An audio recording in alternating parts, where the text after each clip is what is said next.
Good evening and welcome to the second edition of the Chosen Path Full Moon Virtual Retreat. During these challenging evolutionary times, bringing us the opportunity for much needed systemic change. As my birthday, or as I like to call it, my solar return, approaches tomorrow, I am grateful for the opportunity to speak about the gift of life and what it means to be alive at this evolutionary time. We are witnessing and embodying the birth of a new, upgraded, and unified consciousness.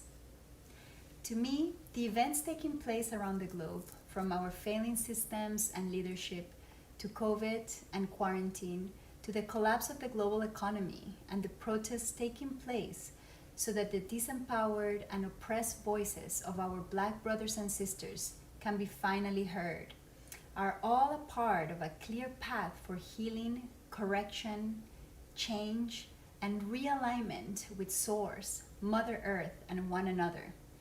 We are in a moment of redefining who we are as a society, as a culture, as a civilization, and most importantly, as individuals. This is the time to go inward and ask, how can I live a purposeful life? How do I show up as the best version of myself? I believe to find those answers, we must start by asking, what brings me joy? And begin healing our own pain to transmit that healing into the interconnected web that we are all a part of. Joy could be as simple as a moment of gratitude, prayer that is so needed right now, meditation, volunteering to uplift others, using your creative skills, or even singing, which is a hobby that I have started recently and is helping me speak louder from my heart and is truly transforming my life.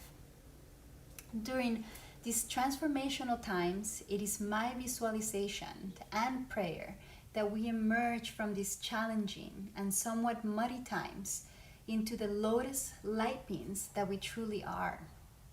Each one of us can become the change that we want to see in the world, as Brother Gandhi taught us not so long ago.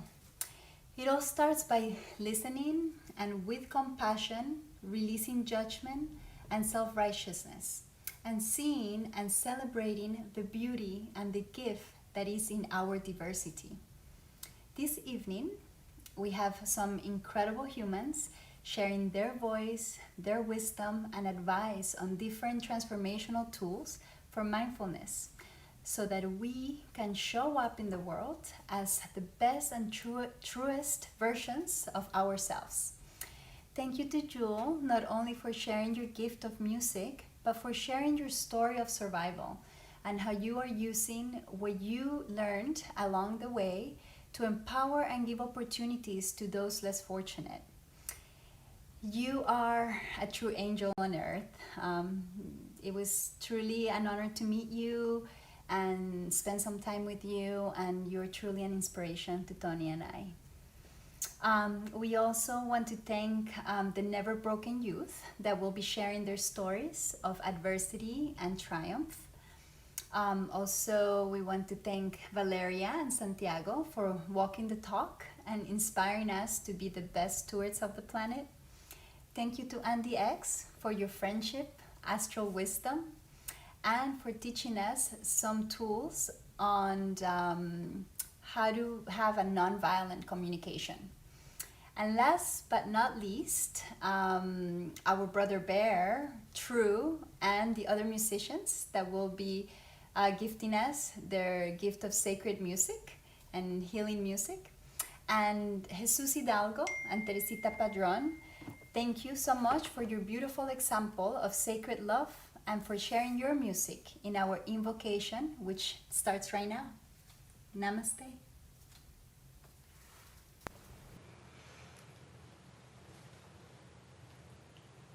Hi everybody, I am Teresa de Jesus. I am Jesus Hidalgo. Tonight, on this beautiful full moon, we want to share a prayer of love, unity, compassion, remembering that we are one family. A whole great mystery. Ahome Takoyasin.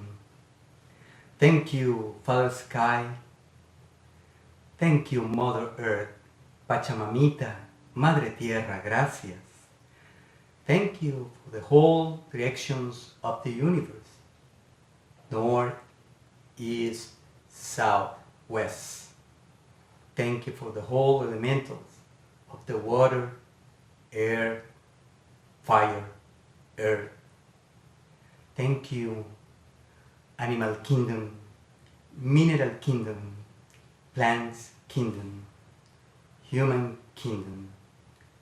Thank you for the whole ancestors,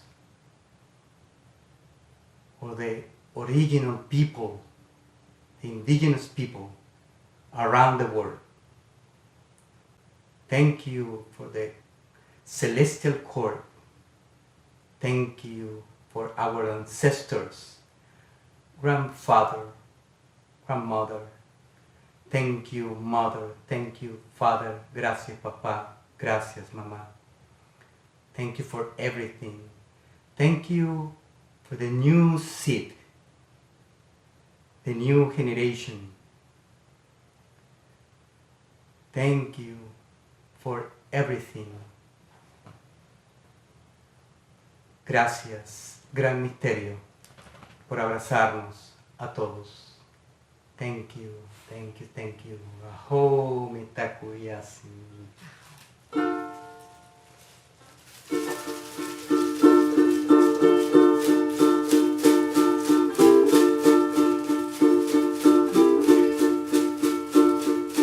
Sánate a ti mismo y mira adentro, adentro, que la medicina está allá adentro, adentro.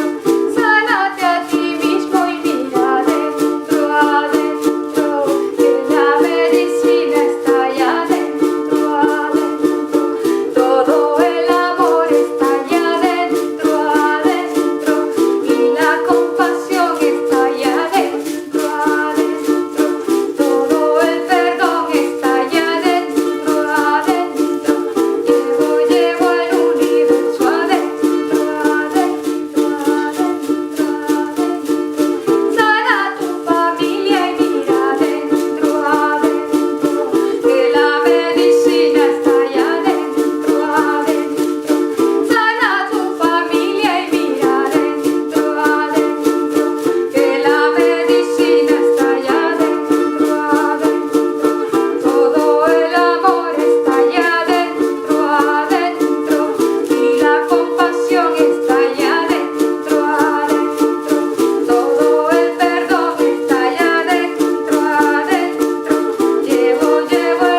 home.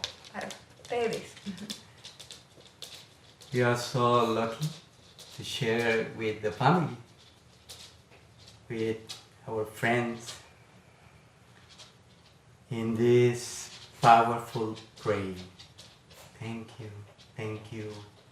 We have a beautiful song and it's dedicated to our Pachamama, our Mother Earth. I want to use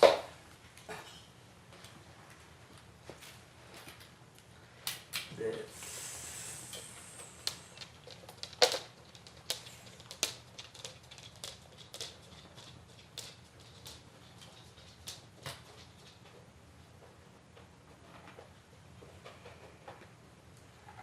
Okay, enjoy family, enjoy.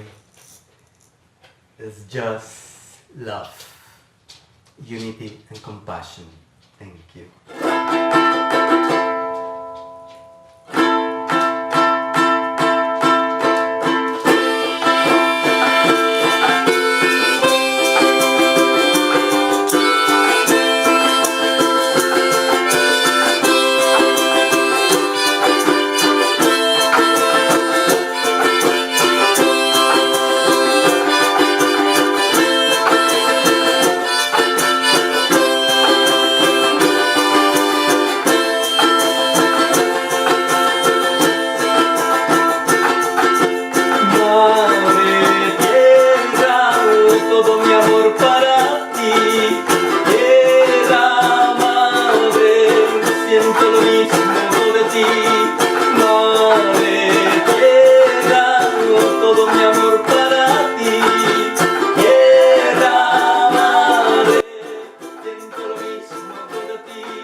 Aho, Metakoyasin. Gracias, familia linda. Bendiciones. Gracias, Aho. Chosen Family, por invitarnos a Gracias. compartir.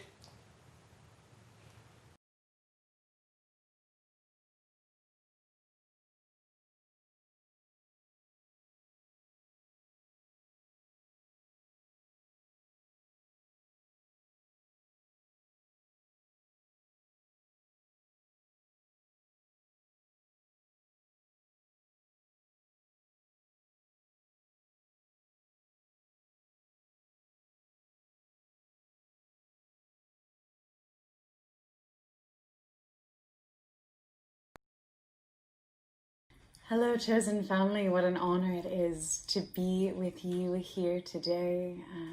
Thank you for being present on this full moon and for holding ceremony. Ceremony is one of the greatest lacking aspects in the modern world. We don't have any more of those rituals and rites of passage marking the beginning and the end of certain cycles that happen in our own lives, that happen in the stars, that happen with the moon. And so we are here tonight for a full moon ceremony to be able to markate and denote the full enlightenment of the sun's rays reflecting upon the moon and our ability to see with fullness and clarity the intensity of the human experience. And this month it is absolutely no exception in the intensity of the human experience. So we do have a full moon today, Friday, in Sagittarius on the 5th of June, and this is a special full moon because it is actually right in the middle of the beginning of a start of eclipse season. And so this planetary alignment, frankly, isn't messing around. And if there were ever a time for mindfulness, it's definitely now. And there's a beautiful aspect happening here between the full moon with Mars and Venus. And beautiful perhaps isn't the right word because it's a bit of a standoff. With the square of Mars, so we have Sun opposing Moon, as with any full moon.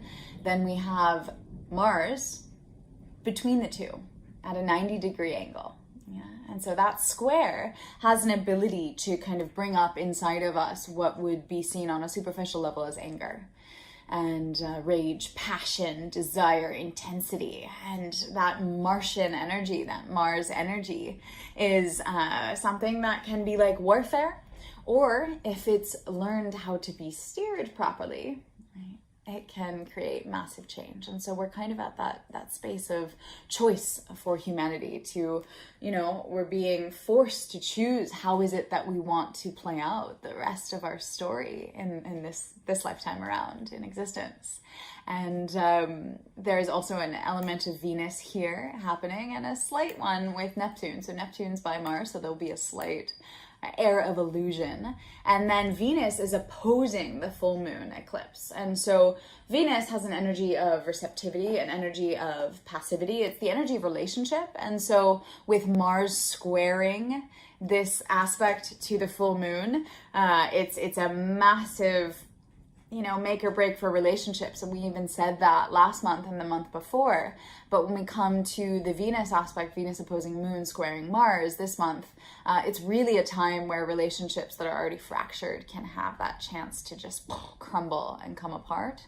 And if you don't want that, like if you're several years into a marriage or something like that and you really want to stay the course, then it's so important during the next really 2 weeks and more to utilize the communication skills that we talked about in the last Chosen newsletter, nonviolent communication, learning how to find out what your emotions are. I mean, what happens when the solar, the lunar, and the planetary energies are at high fire is that the stakes are raised. There's so much more intensity that's coursing through us. And so during a big Mars influence, we of course see riots and rage and protests and things coming out.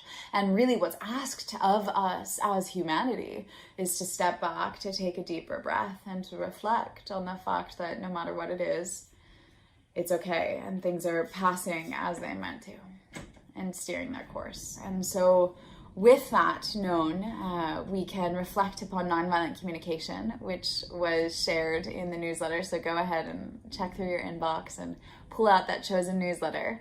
But the 4 steps of nonviolent communication, which I want to go through with you now, are really important. And then we'll look to the planetary overgrades for the next 6 weeks or more. So first of all, when we're communicating, when we feel the passion and the rage come up inside of us, I mean, all of us have been traumatized and we all have our own little triggers, usually from childhood wounds or whatever it might be. And when we get triggered, you know, we take it really personally. And this is a planetary climate for that to happen. And so, whereas there's so much injustice in the world outside of us, yes, of course, we have to stand up and speak out against it, but speaking out isn't enough, right? If we really want to see systems change, we have to change ourselves, we have to change our dynamic, we have to change how we think. And what that takes is a tremendous amount of mindfulness to be able to return to the observation of what it is that we're actually experiencing. And rather than, you know, Viktor Frankl, between stimulus and response, there's a space. And in that space, that's where you're allowed to evolve, right? If the stimulus happens and immediately you respond and say yes or no, or this is good or bad, then there won't be that space to embody and grow and change. And of course, the fact that we're in Gemini season and the full moon is in Sagittarius, we have a massive ability and kind of wind behind our sails to be able to change. That Sagittarius is infused with the vibes of Jupiter, which allows for massive growth and expansion. And I mean, this is COVID time. And so anything up to this point that you've been doing that hasn't worked out, right? It hasn't worked out for a reason. And so trusting that which was not meant to be, that which maybe doesn't bring you joy, is or will or has crumbled. Right? And you're offered a tremendous opportunity now to take that breath in and see what will happen. All right. So nonviolent communication. How do we exist in a world that's so seemingly combative when the stakes are so high from a planetary level or a political level? Well, we do a 4-step process, and hopefully some of you might have heard this before. If you're sitting with someone right now, I want you to hold their hand, reach out, look at them in the eyes. Right? Maybe give them a hug, give them a kiss, depending on what your relationship is. If it's a dog, definitely give it a kiss. And understand that sometimes those childhood wounds kind of get triggered and traumatized. You know, you remember the Burning Man sculpture of the 2 people sitting back to back, not dissimilar to my little sculpture here, and then inside were the little versions of them just wanting to touch and communicate and connect. And so understanding that sometimes our wounded self is what reacts and responds, and it's our own responsibility, all of our own responsibilities, to say which part of me is responding. Right? Is this coming from ego and rage and anger? Or is this coming from something that's more, you know, felt and embodied and experienced? And with this planetary climate, because there is that loose Neptune square to the Sun-Moon opposition, there will be an opportunity for illusion. So you can't trust what your body says. Yeah, you can't, oh, I feel this way. My feeling is this, because we will tend to confuse things like lust and desire with actual true intuitive knowing or deeper feeling. And so, I mean, when you have eclipses firing this high, the advice is definitely to stay home, and even more of a COVID narrative than stay home, but stay locked down, stay low, play it low, avoid a possibility for accidents, kind of stay inside, stay in that place of transformation and mindfulness. What are the practices that you can imbibe in your life? So we're back here. You're holding the hand of your beloved next to you, or perhaps text someone you love, and ask them to watch this, because these 4 steps of nonviolent communication will take you so far. The first part of it is a quality of mirror work, where you're doing a massive amount of self-reflection of saying, actually, what's happening for me now? And then the second part of it is the request, the clear request that you want to make to the world. And so you can pull up the newsletter again from Chosen last month and go through these 4 steps in written form. But number 1 is observation. Number 1 is saying, what is happening, right? Not from a biased perspective of my own story, but from a factual level that a TV camera might, you know, take up. It's just narrated fact and true. Step 1, observe what is happening. Step 2, actually notice what it makes you feel. What is this feeling? A certain sense of loneliness, a feeling of unworthiness, a feeling of sadness, right? Great grief, maybe joy. Who knows what it is? But get in touch with what a feeling is versus an accusation, right? Disrespected is not a feeling. That's an accusation. And so when we can actually touch into the central point of our feeling, we can start to have access to our trauma. So third step, we had observation, we had notice the feeling, and then the third step is to notice what human need is not being met. And this is so important because the thing that unites us is that we are all part of the same species. So when we can breathe in and realize what human needs not being met, right? And it's often a need for love or a need for respect, a need for dignity, a need for equality, a need to be seen, right? These are things that we all share, no matter our color or our creed, right? No matter where we are on this planet. And so that is what unites us, our human needs. And then from there, we can make a really clear request. In the future, would you be willing to do this differently? Or will you build this new system with me? Or will you consider a person like me, right? And the perspective that I might have to enrich what you're sharing. Yeah. And so lots of breath here, lots to breathe into, some food for thought. My challenge to you over the next month as the resident astrologer of Chosen is to really take this planetary high season, because the next 6 weeks we're going to be going through eclipse after eclipse after eclipse, and embrace it into a part of yourself that has the capacity for change, because it's there. I know it's there, and this work starts inside. So it's my great pleasure to introduce the next 2 thought leaders for this month at Chosen to tell us a little bit about sustainability. Over to you guys. Hello, everybody. Good day. Happy full moon in Sagittarius. Thank you, Andy X, for that very insightful, super interesting synthesis of what's happening in the cosmos and how it's impacting us here on Terra Firma and on planet Earth, on Pachamama. I'm truly honored and blessed to be here with my dear friend Santiago Tarditi and Valeria Hinosa, his incredible partner that are on the journey of sustainability together, that I had the recent privilege for them to visit Chosen Retreat here in Florida, spend some time dreaming about a sustainable, regenerative, beautiful future together. And we're coming to you today from Florida. They're in Miami. I'm in Vero Beach on this very rainy and contemplative day, preparing for our full moon mindfulness and solidarity retreat in a time of intense pain and suffering around the world, a tremendous amount of economic challenges and racial tensions in a world that really desperately needs healing. And so I just want to call in a prayer for all of those that are suffering today on the planet, and all species and all beings, all sentient beings. May they all be happy and free, and maybe we help to bring the rest of those people that are suffering into the light, and be the light keepers that we want to be.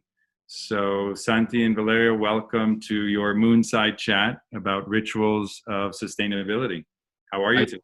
Thank you. Hi, Tony. Thank you so much for inviting us. We're beyond excited to share our hearts with you guys. Thank you. Beautiful. So why don't you guys do a quick introduction, who you are and your passion and your purpose for life, and what inspired you to live a more sustainable lifestyle and inspire others to do the same? Do you want to start? You go ahead. So a quick summary of the person that I became, because this person didn't exist 5 years ago. I used to be a private banker, and I guess it was the greediness and the ego of the banking world that kind of pushed me to disconnect from my spirit, from my essence. And obviously, I'm a firm believer that sustainability goes in sync and connected to our essence, to our kindness, to our compassion. And I did 5 years of that career, realized it wasn't aligned with my passions. One day I started a blog about sustainability. I wanted to become a better human. So I literally just started Googling how to become a better human. And I started reading about veganism, vegetarianism. I was already vegetarian at that time. And then about sustainability, what it meant, how my actions impacted our planet, people, animals. And I just started writing about it. And fast forward, I was able to make that a career. I quit banking almost 6 years ago, have been working full time on just giving this message to people, helping them connect with themselves, with their spirits, and also with the power of nature, and making it fun. Because I think that should be our priority, for them to realize that sustainability doesn't mean that you have to sleep under a tree in a hammock. Like, there's so many different ways to become sustainable and to start protecting nature. And I focus on everything from sustainable fashion to non-toxic beauty, veganism, yoga, mindfulness, and just that connection with our spirits, learning to be comfortable in our own skin, and having so much love inside that we just want to give love into the world. A little bit about myself after that lovely intro, in which we actually share a lot of points, but to go back in history, a little bit about my background. Well, Valeria is from Bolivia. I was born in Colombia with a mother from Brazil with Italian heritage. So we have a very mixed background that has given us the opportunity to explore the world, both physically, but also mentally, emotionally, and spiritually. And I think it's through this journey of getting to see different parts of the globe that I personally became more aware of the different social and environmental issues that are currently taking place in every region of the planet. It's part of me. It's within me to report these stories. I've been a writer and a journalist for most of my life, and I've also delved deep into the world of yoga and meditation. And so through the intersection of these practices, I've been focusing on doing activism for animal rights and for environmental rights as well. So that's kind of where I am. Valeria is the more lifestyle focused section of this partnership, and I'm more the academic scholar reporting part of it with a little touch of her joy and beauty. Mm-hmm.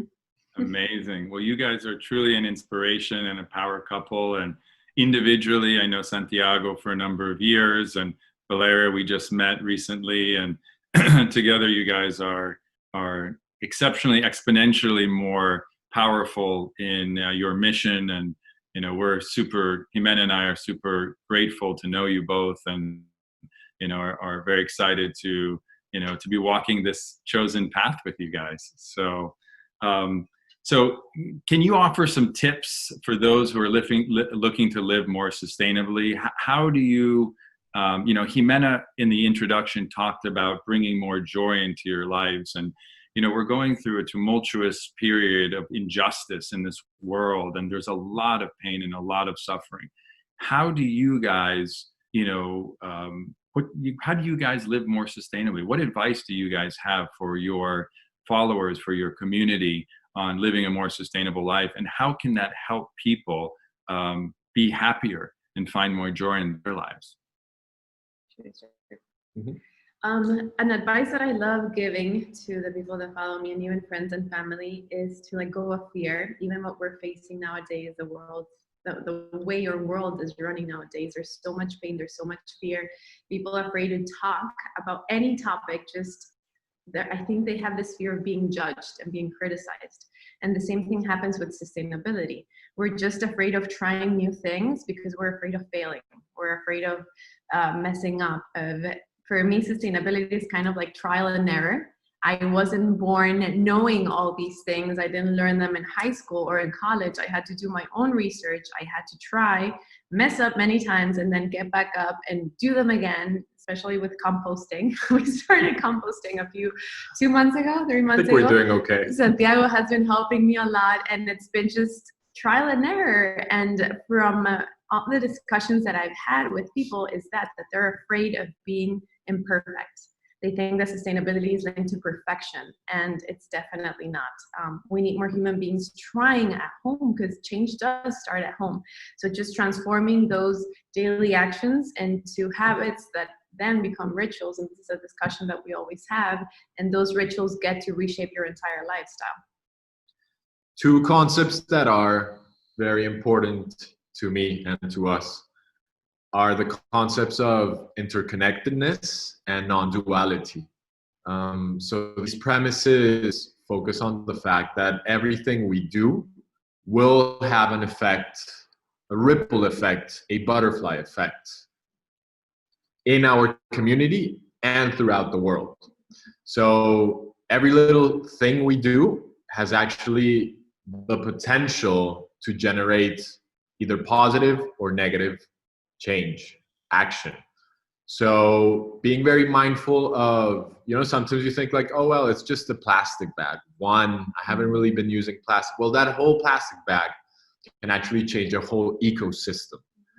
And the other concept, non-duality, is being able to recognize ourselves as part of something bigger, something larger, more infinite, and see as namaste is such a powerful way of connecting with another person, because the divine in you recognizes the divine in the other. Namaste. Namaste, my brother. Beautiful. So as leaders within the Latino community that you guys are from Colombia and Bolivia, how do you think sustainability resonates within the Latino community, and what are some of the challenges that you face in educating your community, and how does it differ from the U.S. population and the American mindset versus the Latino? I'd be very interested to hear, since both of you come from this background. My wife, of course, is Colombian, so Santiago, we somos paisanos. y somos familia. Entonces, I'd love to hear what you guys, your experience in dealing with your community and how it's changed, because I know there's been a lot of progress, and I know you guys work deeply within those communities. So both Colombia and Bolivia are beautiful countries that are deep rooted in cultural traditions that for some of us seem a little bit outdated. These are very conservative mindsets where speaking as a man, the macho mentality is still very, very present. And that mentality connects with topics such as eating meat. According to many people in Colombia, the more meat you eat, you consume, the stronger you will be, the more testosterone you will develop, the more man you will become. And for me personally, I think that's the fight. One, the whole talk about protein, as you might see by now, we're very dedicated to animal rights, and we're both vegan. So trying to explain people that you don't need meat, but what you need is protein, and vegetables and legumes and nuts are full of protein is very difficult, because people still relate meat with being a man, and also with the power to purchase expensive or fancy food. The grains and vegetables and root vegetables are still seen as the food of the peasant.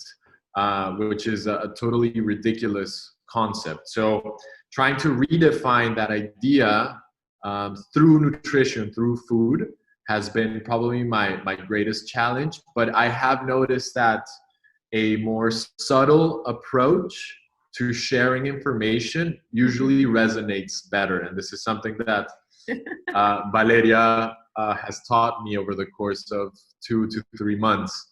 Because I was very radical in the beginning, you know, I was full on activist. I keep telling him, like, lower the intensity.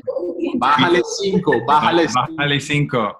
We call this soft medicine. Grew up vegetarian, and when you guys came and you did that, Valeria, oh, that was incredible. I was like one step closer to being vegan, and really was feeling into how incredible the recipes and how fresh the vegetables are, and how clean my body felt, you know, through the process. Not to mention the environmental impacts of being vegan and the animal rights implications and all of that. So yeah, we would love you guys to share some of your recipes. Maybe online we can do that, or maybe in one of your future retreats. That would be awesome, because Jimena and I were definitely inspired.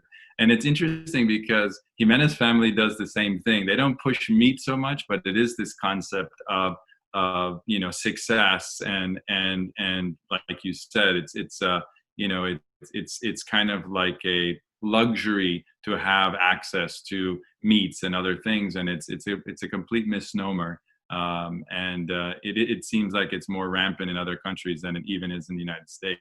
And I think in the United States, it's just we're so disconnected from our food source and the supply chain. And that's why getting your hands dirty and composting and digging in the ground, like we've had the privilege to do the last 3 months that we've been in isolation and chosen, really has a positive impact in your outlook and your aura and your essence. And I think that, you know, we as a civilization have been robbed for sheer convenience of that connection to food, and our connection of where does this come from. You can't just snap a finger and have Uber Eats and have things delivered to your door in 20 minutes. That's a problem. And that's something that we're all facing as a society that's breaking down. And I personally believe we're going back to the local farmer, the butcher, the baker, the barber, reinventing Main Street, and really focused on craft, artisanal, farm to table concepts. And I think that's really what the world is craving and humanity wants. And I think that's a more sustainable way forward. So, you know, I think the two of you are so steeped in sustainability, and it's such a big part of your DNA. You know, what keeps you up at night? Do you ever feel overwhelmed by the magnitude of the climate crisis? And do you ever feel like giving up? And, you know, what can you say to people? Well, I'm just one person out of 8 billion. What can I do? What advice do you have? And, you know, what keeps you up at night? In my experience, of course, giving up it does get to play a part in your mind, because sometimes it's exhausting. Like you're pretty much, and this was probably 6 years ago when I started. I was talking about sustainability. I was talking about veganism, and no one wanted to talk about it. So it got to be draining, and I think that was the point when I realized that I just wanted to inspire by being the example. Like if I were meant to inspire my family, it would be by my lifestyle, like without even having these arguments with them or discussions, just letting them see the way I act on a daily basis, the way I felt, how my health changed and everything. But one thing that I've noticed recently that has been playing on and on in my mind is the disconnection that we're facing as humans. And I think this is happening worldwide, and people that are very profound are analyzing what we're going through. And it's with discrimination, with racism, and also with sustainability, with animal cruelty. All that is related to the fact that we're not connected with our kindness, we're not connected with our compassion. People are not born racist, you're not born evil. It's society that tries to numb our essence and our spirit. And that is something that has been playing on in my mind. Like, how do we stop this? How do we change it? We're the generation that has the power, and even social media, to stop this if we use it wisely. So for me, it's that. It's just not giving up. Like I will never give up, because I know the impact that I have as a human being, and also the power of social media. Again, as an influencer, I've seen how we get to touch people's lives if we use the right words and if we actually get to lead by example. So it's not a matter of giving up, it's just a matter of having patience and a lot of love within you, and like Santi was mentioning, toning it down and not being too aggressive, because right now on social media people are going crazy and it's so easy to use it as a shield and as a weapon. So it's just speak from your heart and realizing that there's someone on the other screen when it comes to social media, and we're reading those comments. Even for influencers, they start sending some really powerful comments our way. So it's that. So for me, I think that's my biggest struggle. Yeah, sometimes it gets hard, but yeah, you can't give up. Like we have a responsibility to stand up for what's right, to be the voice of the voiceless, i.e. the animals, and represent the spirit of Mother Nature. Let it speak through us and give us the power, the energy to stand up for Pachamama, La Madre Tierra. What keeps me up at night? The beautiful conversations we've been having. We've been trying to go to bed. It's impossible. And by 11, we're like, okay, by 11 we have to be sound asleep, and then we just have these, hour-long everlasting conversations. And then when we realize, like, okay, it's 2 a.m, let's go to bed. So it's so funny that you're experiencing that too, because I kept Jimena up for an hour and a half last night at 3 o'clock in the morning, just laughing and just feeling so blessed and getting all these downloads as well. And it's a powerful, fertile time for transformation. There's, as they say, you have to break down to break through. And I feel like a lot of societal structures are breaking down. And as painful as that is, it's kind of necessary to reinvent ourselves as a society. Many people believe we're going through our sixth great extinction as humanity. And I feel like we have a choice now to go left or to go right, towards the light or towards the dark. And I think each of us struggle with the light and the dark within our own, worlds and the worldviews that we have. And I think as a collective, it's really time for us to transcend our individual selfishness that we've been accustomed to, and this consumerism that we're all attached to, that's really destroying the balance between humans and nature, and it's unsustainable. And what you guys are doing is so important, especially within the Latino community, and the education is priceless. And my experience is that people really want to be effective. They want to have purpose, and people like yourselves are so inspiring because it's very clear that you have your purpose. You found what motivates you and what excites you. So what are some of the few things that people do to mitigate climate crisis within their own lives? What are a few pieces of advice or ideas that you can impart with this community on how to live more sustainably that will be more in balance with nature? I think the first one, and probably one of the most important ones, is to realize the power that we have as consumers. And that's something that I love talking about, because people are kind of used to acting as robots when they go shopping. They just put things on their cart, they pay, and they forget about the impact of the products, not only on the people that make it, but also on nature, on animals, on everything that goes to landfills once you use the product. So those is that connection that we're missing, the power that we have as humans and consumers, and that every dollar that we're spending does get to have an impact.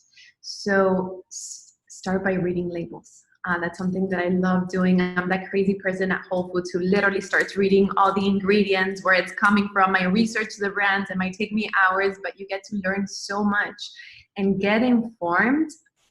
Like I was mentioning, this is not something that we get taught in high school nor in college if you're not studying sustainability or anything related to it. And for me, watching films and documentaries is so important. That's how I got to become the person that I am today. That's how I got to reshape my entire lifestyle from a person that was driven by consumption as a banker to someone who is all about conscious consumption, responsible consumption, and to making sure that every action that I take on a daily basis does get to have a positive impact. on myself, the people around me, nature, and our communities. So probably for me, that's the most important one. Just stop acting as a robot. Stop believing everything brands say. Start doing your research and realize that you have a power within yourself, and that can change the world. That's definitely a very important point, and I agree with Valeria. I would just add on to that the importance of meditation and mindfulness in order to really connect with your essence and realize that you're part of something that's much bigger than you, a whole that we all are part of and share. You know, same source, same destination. We're just here for an indefinite period of time. Let's make the most of it. Let's try and generate positive impact and spread love. You know, and all of this, I think, is realized through the process of contemplation, self-contemplation, and individual change in order to generate global, general, shared change. And also not being afraid of defining structures, which I think we all are, of thinking differently. And that applies even especially to the Latin community. Like for me, I was afraid of defining the way I was raised, define my family's mindset. And when it comes to change, we need to be able to shake structures and ask ourselves the right questions. Why do I need to keep doing things the way my ancestors did? Like, why can't I do it differently? Why do I need to support this brand and not this one? Like, why do I need to eat this way and not differently? So when you start changing your mindset, everything changes, and it sort of becomes, we had this discussion too, you're thinking in autopilot. Like for me, whenever I go shopping, I already know, and it's an immediate reaction of what questions to ask myself, what questions to ask brands, stores, what to look for, what to say no to. So it starts with the daily habits, even your bamboo toothbrush, it's like the easiest thing, but it triggers something. And then your reusable water bottle, and then you start thinking about beauty products, and then about the food you eat, and then even my dogs, they have like compostable poopy bags, like everything. It kind of starts triggering something in your mind, and every action, you realize that every action matters, no matter how small it is. And it does get to become this beautiful, flowy lifestyle where you feel proud of every action that you're taking. Aho. Thank you. That's amazing. Yeah, very, very inspiring. And, you know, going back to mindfulness, Santiago, I had the recent privilege of meeting Jewel Moon, the singer-songwriter, activist, and she has had a very challenging life. She lived in her car. She was homeless, experienced homelessness for a period of time. She was shoplifting, and she really transformed her life through music. And she's doing so much incredible work with at-risk youth who suffer from mental illness or homelessness. And she's providing them tools for transformation through mindfulness and through meditation. And we're going to hear her story later on in this second edition of the Full Moon Retreat and fundraiser for her organization, Never Broken. And we're going to hear from one of the students and the children that, you know, went through her program and who are now flourishing because of the opportunity that they had. And I think given where we are in this world and the amount of pain and suffering that's particularly impacting our brothers and sisters of color during this time, it's really important that we who are, you know, white people of privilege, that really look deeply into who we are and really make a concentrated effort to help uplift those who are less fortunate. And it is really a responsibility. And the two of you are such an inspiration in that regard. And so I would like the audience to know where they can find out more information on who you guys are and what you're doing in the world, and how they can learn more about your sustainable rituals and your amazing vegan recipes. How do they learn more? For me, they can find me on Instagram as Water Through Skin, THRU, Water Through Skin, or Valeria Hinojosa. And there is the link to my website where they can read all about the eco-friendly trips that I've taken, sustainable fashion, any tips, and even our vegan recipes. We share them on social media on a daily basis. And yeah. Yeah, my Instagram is at Rodriguez Tarditi, both my surnames together. And you can check out my website, projectramarama.com. It's where I offer mindfulness, guidance, life coaching, and sustainability advice. Incredible. Incredible. And when are you planning to do your next retreat at Chosen? Very soon, hopefully. Yes, Yeah. we're definitely planning on doing it in the next few months, if everything works out and flows smoothly. But it's going to be an intro to this type of lifestyle: sustainability, mindfulness, and delicious vegan food. Yay! I can't wait. I can't wait. Well, what a privilege and an honor to be here with you too. You guys are such shining lights in this world, and please continue what we're doing. And again, Jimena and I are just so honored to be walking this path with you guys. Thank Likewise. you, Tony. We Thank you. adore you. Hey. Thanks for inviting us. Bye-bye. Bye. Hey guys, it is Jewel, and it is a pleasure and an honor to be here with you to join in the Chosen Full Moon virtual retreat. I recently met Tony and his beautiful wife and was touched by the beauty of the nature preserve and the magical community that they have created, and asked if I could volunteer my services to be with you today, so it is an honor. I began practicing mindfulness out of sheer survival. I had a difficult background, not uncommon to many people. I moved out though when I was 15 and then became homeless when I was 18 because I wouldn't have sex with a boss.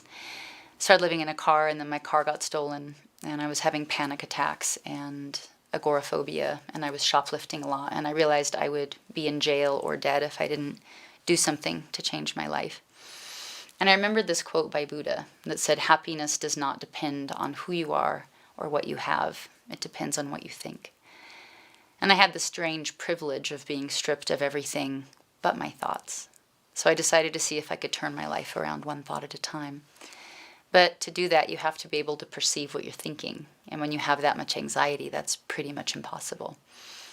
So to get around that, I decided to reverse engineer. If I couldn't see what my mind was thinking in real time, I decided to see what my hands were doing, because the hands are the servants of your thought. If you want to know what you're thinking, start watching what your hands do with your time. I began to take notes. It was a strange life plan, but that was my life plan. And after 2 weeks, I looked back at these notes and realized, I guess, A, I quit believing in myself. But B, much more importantly, I noticed all of my anxiety virtually disappeared while I was journaling. And it was the gift of presence. I had never come across that word. I don't even think I thought of the word at that time. I just realized when I was observant and curious, absorbed in observation and curiosity, my anxiety disappeared. That was exciting. It led me to write a song called Hands, which I'll perform for you in a little bit. But it also got me very, very excited about developing new tools, new ways, new exercises, new things that could rewire my brain. I began developing systems and exercises to start working on habit loops. That's something I can share with you guys if you'd like. And I began writing. One of the most important habit loops I had to tackle was my shoplifting. I noticed something that I called a triad. It was a stimulus, a response, and a reward. That's now called a habit loop. I didn't have that language at the time. So let's say the stimulus was being homeless. It was very triggering. My response was to steal, and my reward was that I felt empowered. I felt in control, and I got a biochemical payoff. I couldn't change a lot about the homelessness other than the endless job search that I was on, but I could change this response somewhat easily with some dedication. And so I began to dedicate myself to writing. It didn't feel good at first, but with time, my brain began to sensitize to a new reward. It began to feel, with time, much more rewarding than the shoplifting did.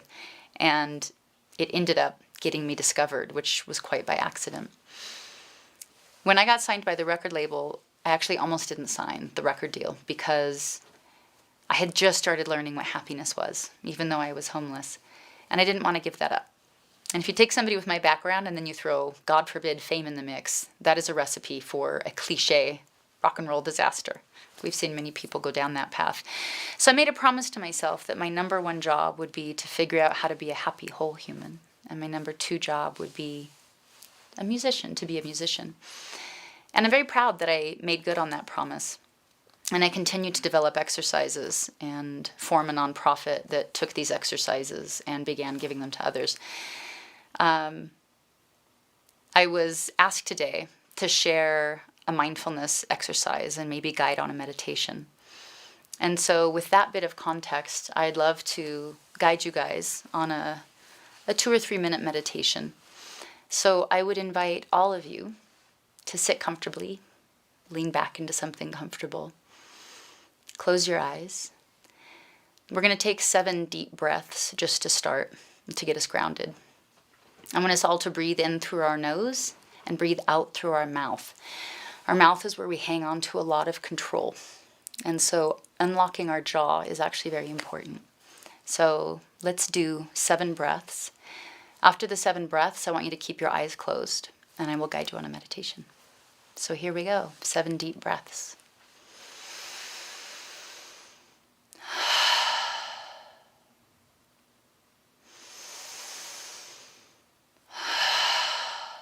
As you breathe, you might even want to make a sound or a noise as you exhale.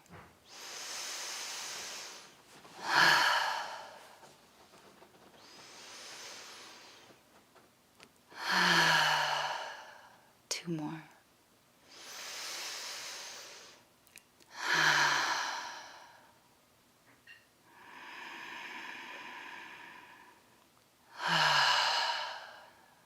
I want you all to keep your eyes closed.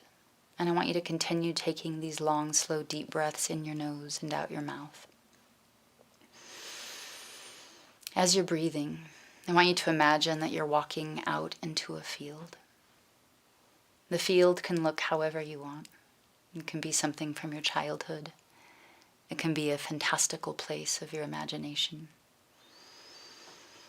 Smell the smells in the air. Perhaps it's spring. Hear the sounds. Perhaps there's birds or crickets or the wind rustling through leaves of trees. Off in the distance, I want you to find and look for a tree. It's a very special tree. It's large, it's strong. Its limbs are enormous with tremendous shade. The tree is as ancient as the people are. Walk out to that tree, and as you get closer, notice your entire body relaxing. Your face relaxes. Your heart lifts and opens. And as you come up to the tree, you decide to sit down. Sit at the base of the tree and lean against it and feel what it's like to be supported. In this field, it is a completely neutral space where you don't have to be anything but what you are. Here's a place where we can shed all of the roles that we play. Here you are not a mother. Here you are not a father. Here you are not a brother or a sister or a son or a daughter. Here you are not a partner. Here you are not a boss. Here you are not an employee. Imagine undressing yourself of all the roles that you play, all of the hats that you wear. And I want you to realize that when you lean into this tree, you are feeling the support of a universe who supports you for being who you are, without performing to get love. Imagine all those jobs and titles and roles falling away. You need to do nothing to be supported by the universe. You need to do nothing but lean against this tree Imagine the life force of this tree, the sap coursing through its life body, and imagine it entering your own. Imagine that life force revitalizing you, nourishing you, for being nothing other than who you are.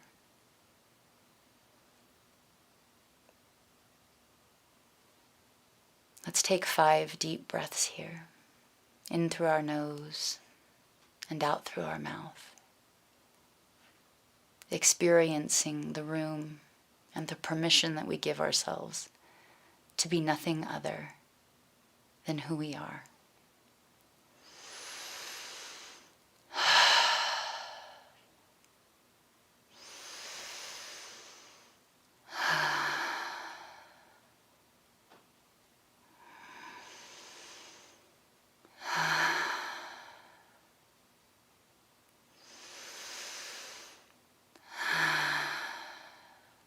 One more deep breath.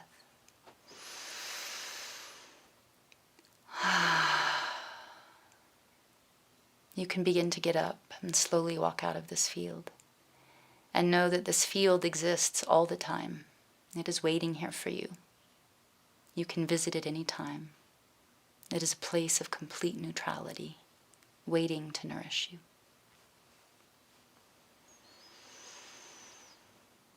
I really love that meditation. I learned it from a friend. And as I've gone on this journey of mindfulness, it's actually been the focus of my professional life the last 5 or 6 years. I thought it might be good to supply a little bit of definition or context around what mindfulness is or how I define it. It's sort of this catch-all term that's become quite popular. So I define mindfulness as conscious presence, just being willing to show up, being aware. And being present is a skill. So like a bicep curl at the gym, we meditate to help us gain the muscle to be present. But just like the gym, if we don't put that muscle to use during the day, the muscle doesn't do us much good. It's ceremonial, if you will. So for me, the most important thing is having mindfulness put into 2 phases. One is practicing meditation. We've learned through science that after 8 weeks, we can build new folds in our frontal lobes. That's amazing. It literally is a workout for our brain. We can do that in as little as 8 weeks, practicing 15 minutes 3 times a day, I think was the study. It can help us shrink our amygdala where our fight or flight lives. But again, if we can't create practicable exercises and steps, we're not going to change. And we want our lives to change. So I was very, very excited when Dr. Judson Brewer started to show why these exercises that are up on my free website help us rewire our brain. Because how many times have we sat in meditation and felt amazing and like we're at one with the universe, and then we walk out the door and yell at our kid because we step on a Lego, or stand in a grocery line and realize maybe we're not as evolved as we thought we were because we get annoyed with the person in front of us.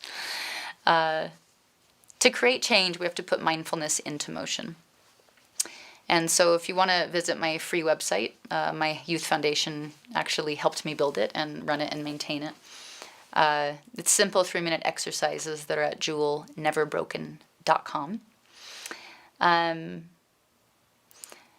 I really feel like right now is an exciting time in history. You know, me and Tony and Himana got to watch the rocket launch. My son was there as well. And I was really struck by this idea that the first time we sent men into space, the world was on fire. America was on fire with race riots in 1969. And here we all were watching the incredible efforts of Elon and his team while America was on fire again with race riots. When we don't learn a lesson, we're given another chance to learn it, and often it's more painful. But America has been in this powder keg. The pandemic, the isolation, the fear, the anxiety, the economic fallout, 40 million people without jobs, has created this tinderbox environment. And the tragic death of George Floyd was like a catalyst. This is what change looks like. Change doesn't happen during peace. Change happens during times like right now. And I sat down with my son the other day to explain that this is an exciting time to be alive. Change is messy and it's chaotic, but this is what we're built for. I want to say a sentence that I find very profound. It's that peace is not the absence of something. It's the willingness to come in harmony with what is. When we learn to be present, mindful, it gives us the chance, the opportunity to be present with our anxiety, to be in harmony with the truth of how we feel. Only then can we create an actionable next step. When you look at the looting that's going on, peace is not the absence of riots, it's the willingness to come in harmony, to understand why these events are happening, to understand the anger, to listen. An opinion without compassion is a weapon.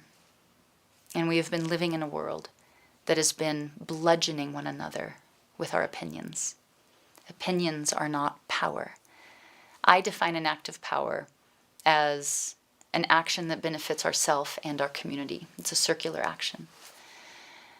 And so when I look at these, historic times, the cycle of in 1969 and now, when I look at how the world dips into these phases of darkness and light, the medieval period and the Renaissance period, I had to stop and ask myself, what tips the scales into years of darkness and what tips the scales into years of peace? What is the fulcrum? I would propose that the fulcrum is presence. When we're present, we see the small things that create disharmony in our lives. When I'm present as a parent, I see the small ways my child is exhibiting pain, and I can stop and address it. If I'm not present, if I'm distracted or overwhelmed, I don't see those small signs, and they add up until my child might be depressed or violent or, God forbid, suicidal. When we're not present in our communities, we can't show up to see the small signs. We have been a deeply distracted society for decades, and we're paying the price. What we're seeing right now is the result of decades of distraction. And so I think investing in presence, in our personal presence, in the idea that peace is active and it can only start within us, that we have to be willing to come in harmony with our feelings, with the truth of what is, with understanding, with compassion. If we can do that, this is an exciting time to be alive. We're going to make great things happen. This isn't just a civil rights movement. This isn't just a pandemic. This is a social rights movement where we get to make good on the American dream. We get to make good on all men are created equal. Sure, when our founding fathers might have written that, they might have meant all white men. But there's nowhere in the Constitution today that says it can't be all men and all women of all color, of all genders, of all sexual orientations. I would love to sing some songs for you because my music has always been inspired by my own healing.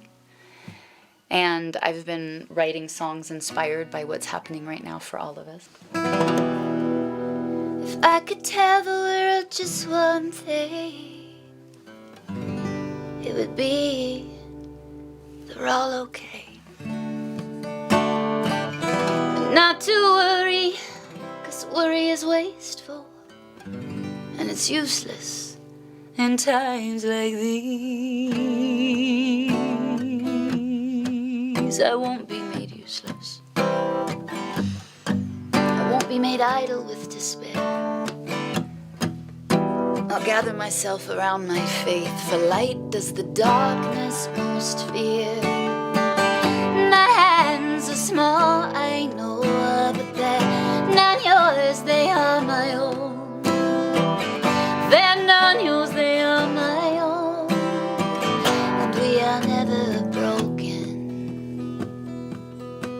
Poverty stole your golden shoes, but it did not steal your laughter. Heartache came to visit me, but I knew it was not ever after.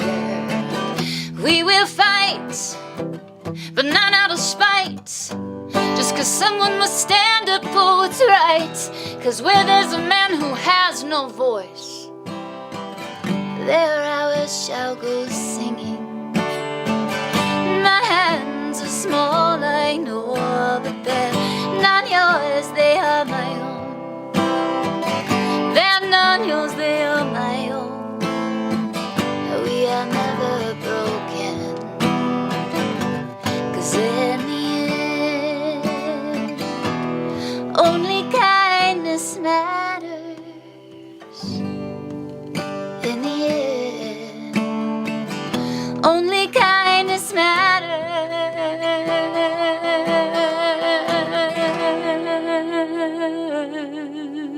So I will get down on my knees and I will pray. I will get down on my knees and I will pray.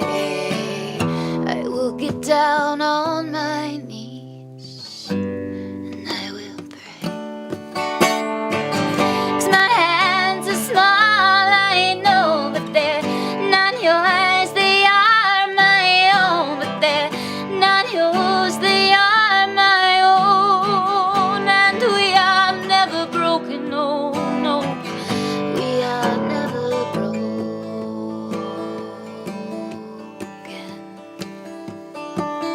'cause we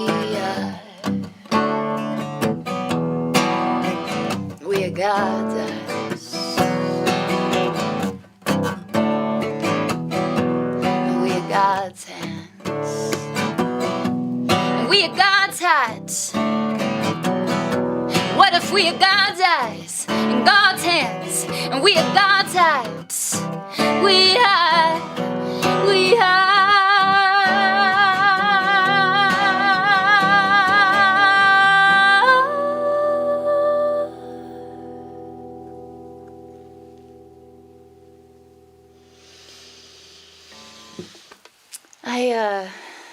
I formed a youth organization about, we formed it 18 years ago.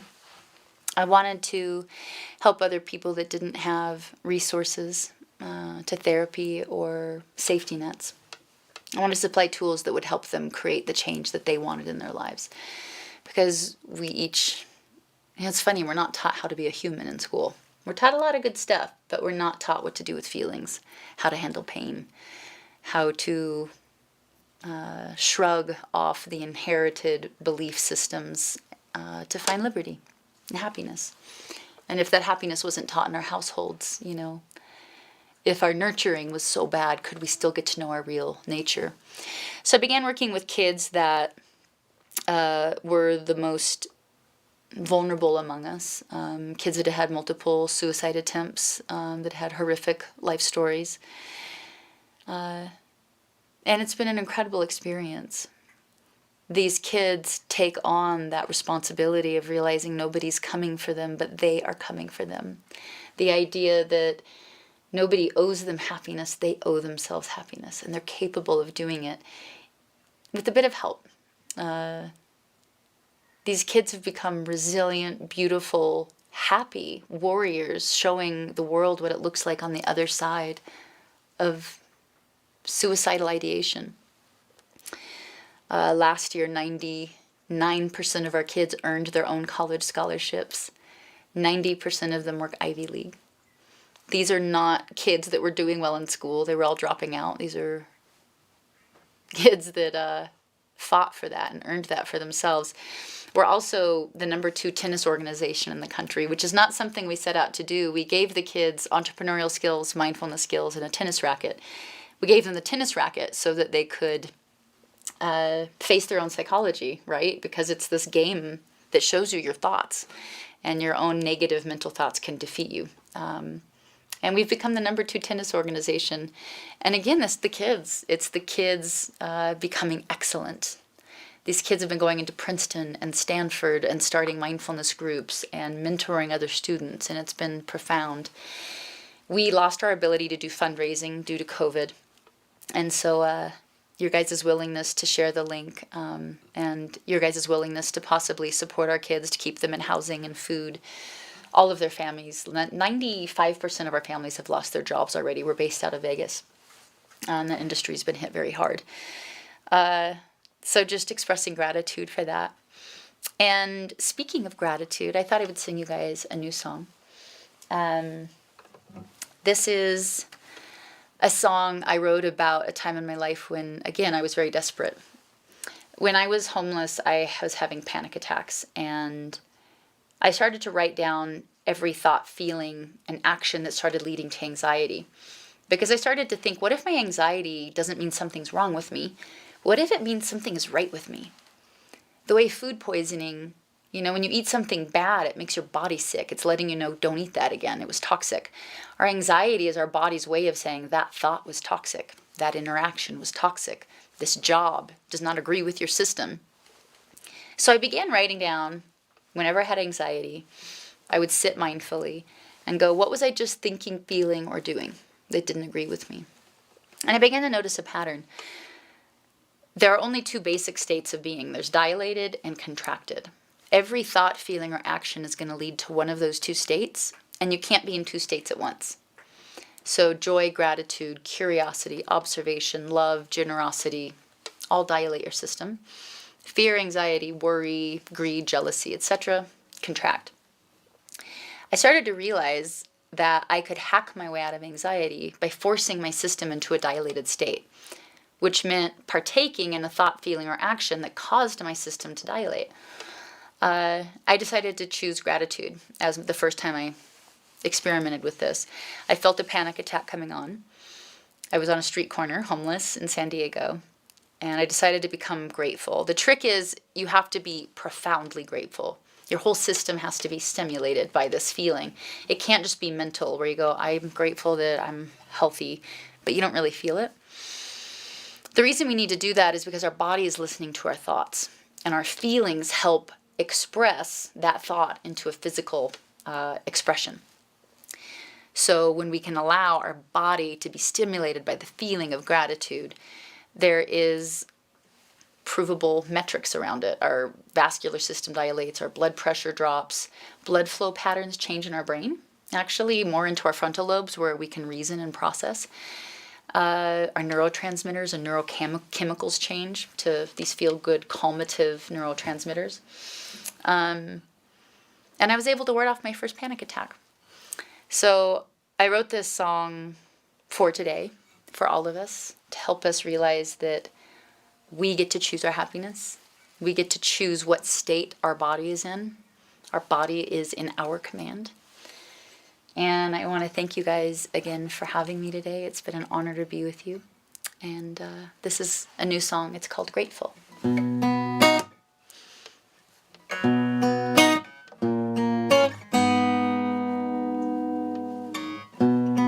When everything's wrong, when I can't find my song, when darkness is all I see, there is a remedy. It's all the little things that make the world go round. Yeah, it's all the little things that are most powerful. There's no politician, no sky to die. No one can take the love from my heart. The sun gonna shine in this heart of mine. The sun gonna shine in this heart of mine. The sun gonna show it's true. 'Cause I can always be grateful when the loudest sound is your own life crashing down. And when your friends they don't come around, yeah, there's one true thing I found. It's all the little things that bear grass and the birds that sing. I'm gonna choose the bright side to see. And no one can take that from me, 'cause the sun gonna shine in this heart of mine. The sun gonna shine in this heart of mine. The sun gonna show it's true, 'cause I can always be grateful. Do, do, do, do, do, do, do, do. So bring it on, bring it on, bring it on, bring it on now. Bring it on, bring it on, bring it on, bring it on, bring it on, bring it on, bring it on now. I'm singing on, singing on, singing on. I'm singing on now. Yeah, I'm singing on, I'm singing on, singing on. 'Cause the sun gonna shine in this heart of mine. The sun gonna shine in this heart of mine. The sun gonna shine, ooh, it's true. 'Cause I can always be grateful.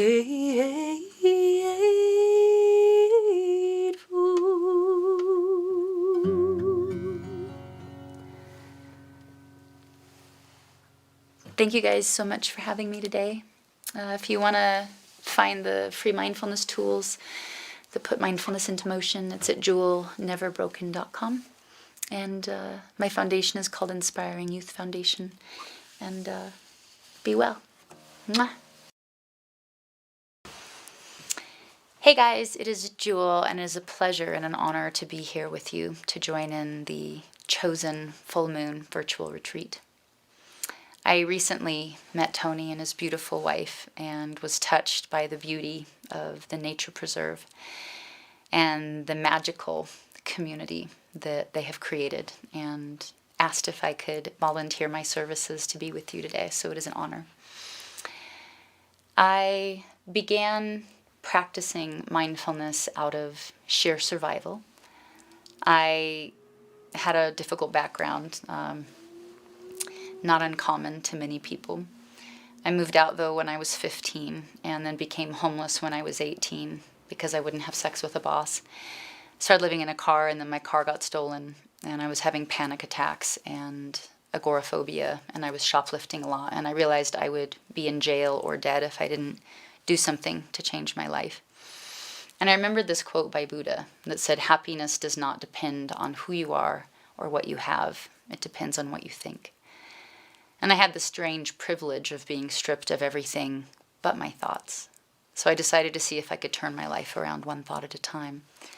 But to do that, you have to be able to perceive what Hi, you're everyone. thinking. And when My you name is Selena Williams, and I'm in the Jewel Never Broken program in the Inspiring Children Foundation. Thank you so much for having us. It's such an honor to be here.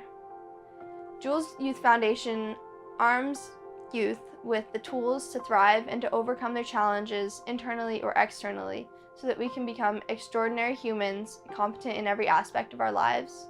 And they do that through mental health, emotional intelligence, mindfulness, a mentoring program, open discussions, and so much more. For me, I've really struggled with anxiety and self-doubt, and this foundation helped me realize that I'm not my negative thoughts, and that when those thoughts or those feelings come up, I can choose to let them go, and I can thrive no matter what comes up in my life, whether it's internal challenges or external challenges. And for me, that's been so freeing, because at one point it got so bad that I didn't want to live. I had constant thoughts to self-doubt, to self-harm. I had an eating disorder at one point, and the foundation has helped me realize that I don't have to be a victim of those thoughts or a victim of my circumstance, and it really has helped me surpass all of that to thrive and to be free and to be who I always dreamed that I could be. So it's been so incredible to be a part of this foundation and this event, and now I would like to turn it over to my good friend Cheryl. Hi everyone, my name is Cheryl. I started in Jewel's program when I was 13, and I'm 19 now. And the past 5 years of my life has been filled with so much love, so much healing, so much meaningful connections and friendships that I'm extremely grateful to have, because when I entered the program, I had grown up with both of my parents struggling with addiction, which caused a lot of chaos in my life and broken relationships. And I ended up experiencing depression and anxiety to the point where I didn't want to live anymore and attempted to take my own life twice. But through the program, I was able to learn about mindfulness and emotional intelligence and learn really just how to heal within myself. And by doing that, I was able to heal every aspect of my life, whether that was my school, whether that was my relationship with my parents, with my friends, really just the way that I relate to life in general. And now I wake up every day just inspired, grateful, in love with this life that I've been given. And I honestly feel like Jules' program gave me a second chance to do my life the right way. And I'm just extremely grateful to have gotten to be a part of it and to be alive. So I'm gonna introduce Clarissa, my really, really good friend who, through going through the challenges in my life and healing, I was able to help her do the same. My name is Clarissa Perez. I'm 19 years old, and I'm a youth intern for the Jewel Never Broken program. For all my life, I was waiting for someone to save me. Having been a victim of domestic violence, losing my brother to murder, almost myself to a suicide attempt, and my mom to her drug addiction, it left me extremely hopeless and helpless. But it wasn't until I joined the Jewel Never Broken program that they gave me tools that I could use to discover who I was always meant to be. Someone that is full of goodness, of light, happiness.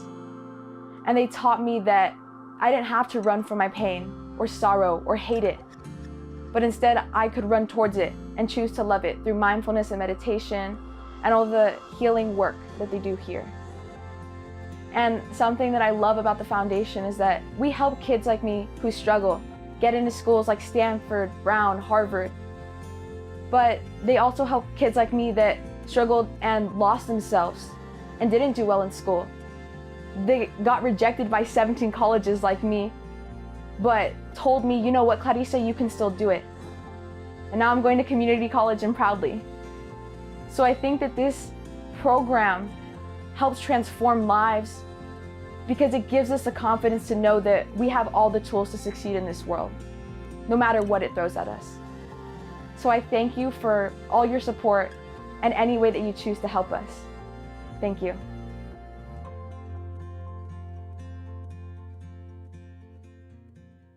This organization is giving youth the tools to really become the best they can be in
Can you hear me?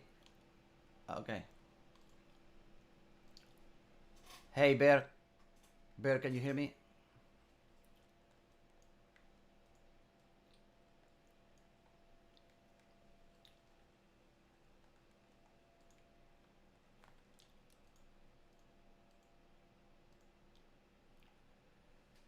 Hey, Beer, can you hear me? Beer? Beer, can you hear me?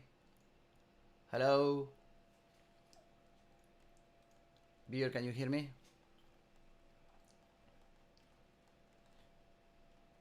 Hey, Beer. Beer.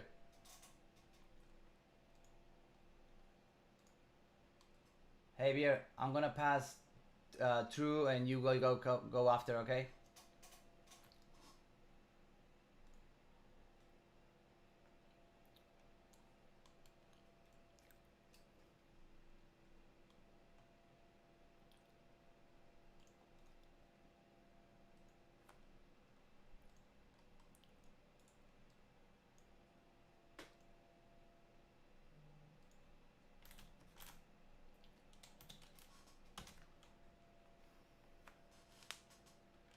Clean feed.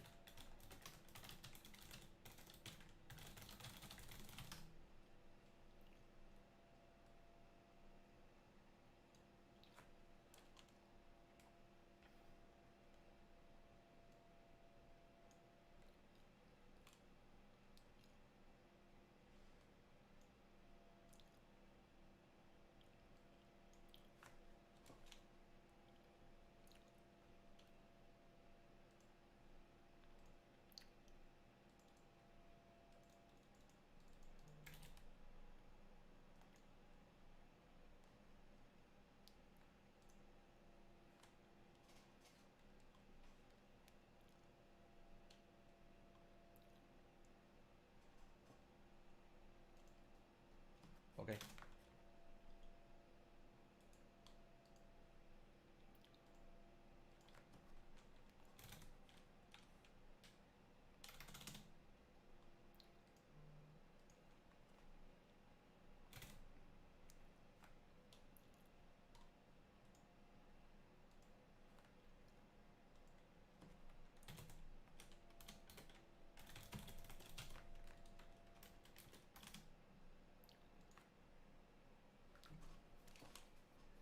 Hey.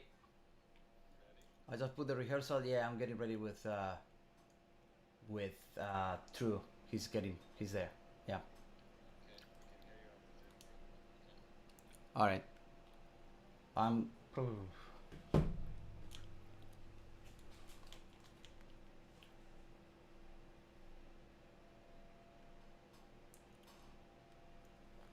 Can you hear me? Yeah. Can you hear me? Okay, great. You have to mute yourself in the system in the video chat. At the bottom left, there is a mute button. I'm sorry.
Okay.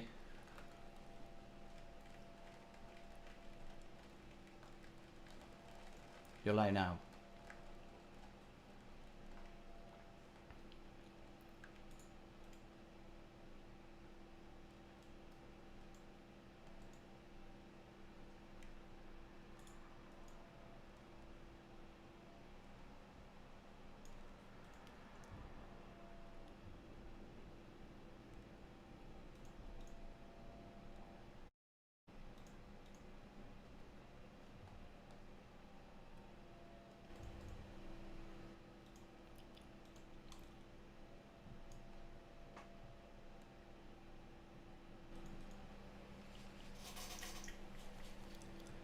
No, no.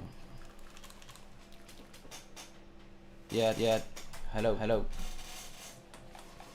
No, I know what's going on. I have some technical issues with the audio. We were testing today. It worked perfectly, but I'm sorry. Yeah. I'm gonna cut my audio though. It's all good. All right. No. Hey, yeah. Can you hear me? Okay.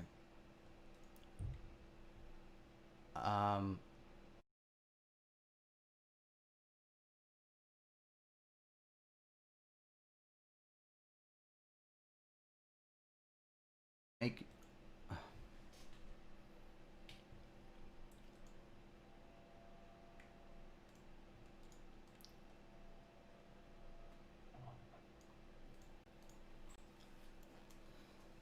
Yeah. Let me see.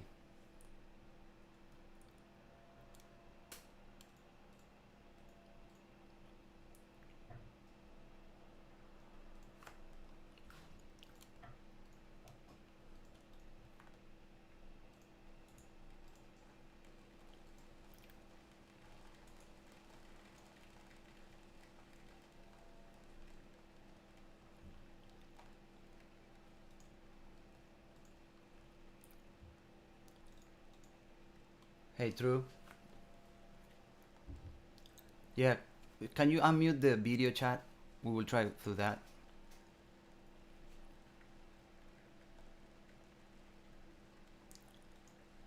Yeah.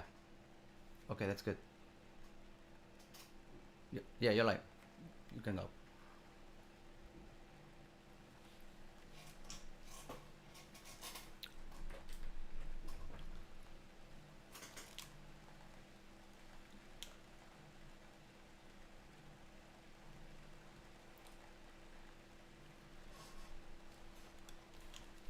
Tony.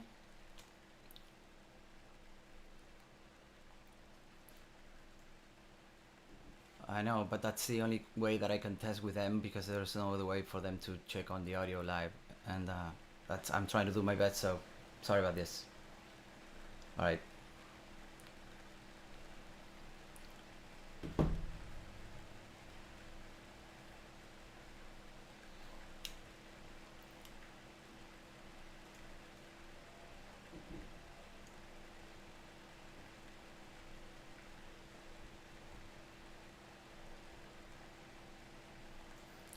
No, we are not.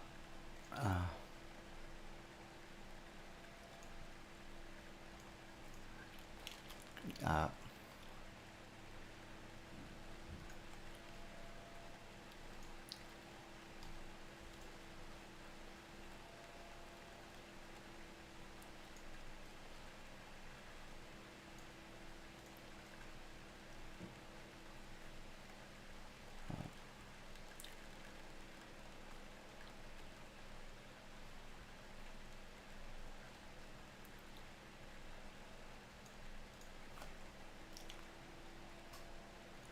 can you hear me?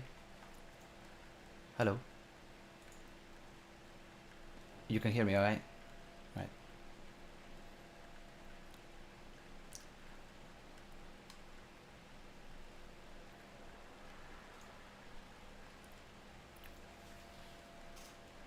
Hello.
bring some love here today. No picking sides, no picking lines. Please don't punish me with brutality. Come on and talk to me. You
but honestly, someone stop this. So what's going on? So what's going on? So what's going on? What's going on? I wanna know what's going on. Ooh, tell me. Yeah, yeah.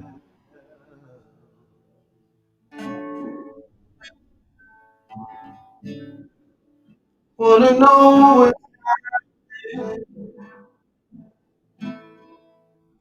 this is the time for us to come together, love one another like never before. It's time to discover brand new way, new way of being, new way of being. It's time to discover a brand new way, new way of seeing, new way of seeing each other, seeing each other. You feel the pressure in the air. Now you gotta feel each other. Make room for your differences. Oh, make room for new learning. You may not understand it. Whoa, I know one day it's coming.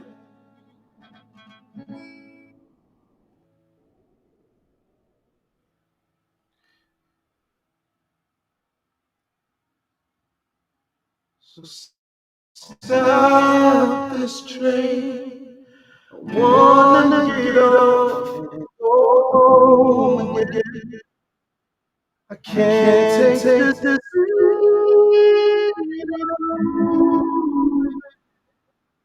I know I can't honestly want someone stop this train.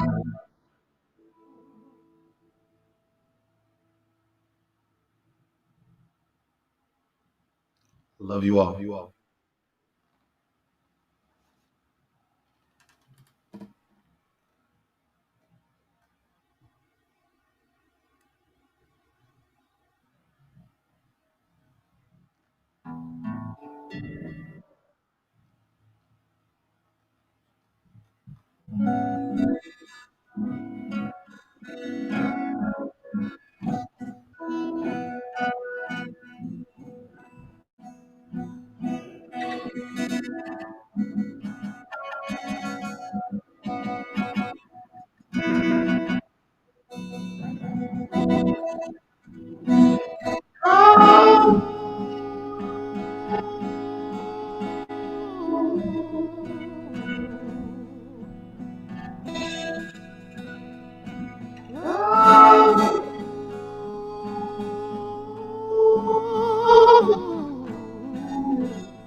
They've got the codes, they know what to do. Make way for the children. That leads to salvation. Oh, make way for the children. Oh, I prophesy to the children. Don't let go of your fire. No.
Love is calling you.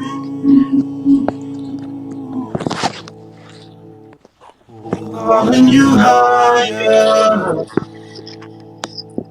Calling you deeper. Calling you deeper. Ooh. Don't you run from this love.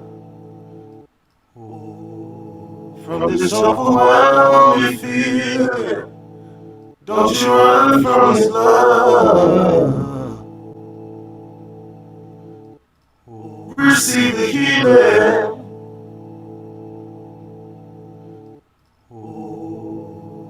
You got what it takes to stand together. Ooh. You don't have to do it alone. I hope you hear me. You don't have to do it alone. You don't have to do it alone.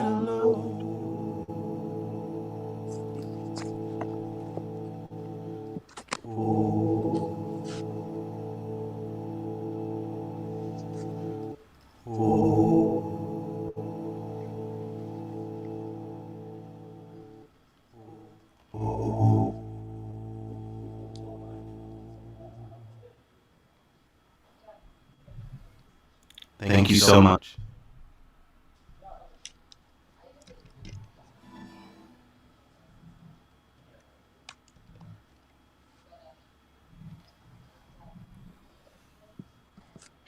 Maybe we continue to pray for Jules on this beautiful opportunity to serve, and may we also continue to pray for our brothers and sisters globally who just need a little more love.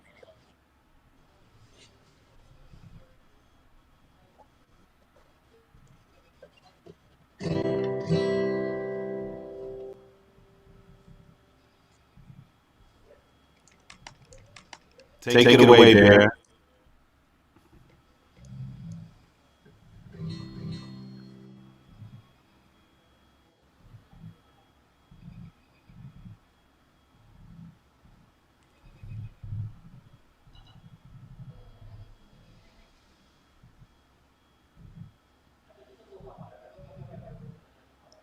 I don't know if I'm on. If I'm on, let me know. Send me like a thing.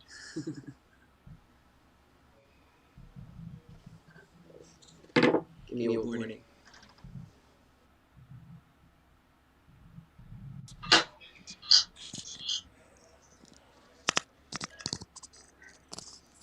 Oh, I'm on. Okay, sorry guys. All right, it's true. Yeah. Oh, I see true. That's great, man. Always a sight full of love. So I gotta be honest with y'all. I just played a set that I thought you guys were watching, but you weren't watching it. I didn't find out till the end. So I'm warmed up, which is unusual for me. All right. Well, I just want to send so much love and light all over. It's such a strange time right now, and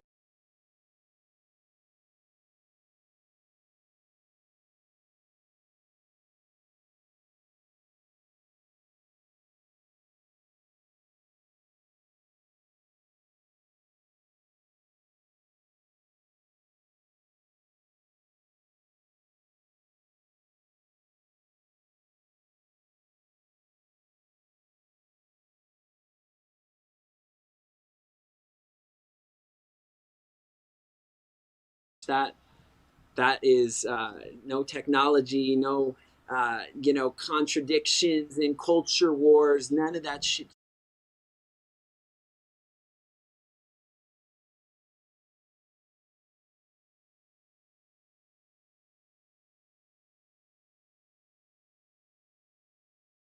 Showing up. So I'll leave it at that. This is a song I've never played before, but it felt right. I was on a walk today in the mountains. I'm here in Boulder, Colorado, actually. And the melody came in my head. And anyway, I think you'll know it. By the way, my name's Bear Kite. I forgot to say that.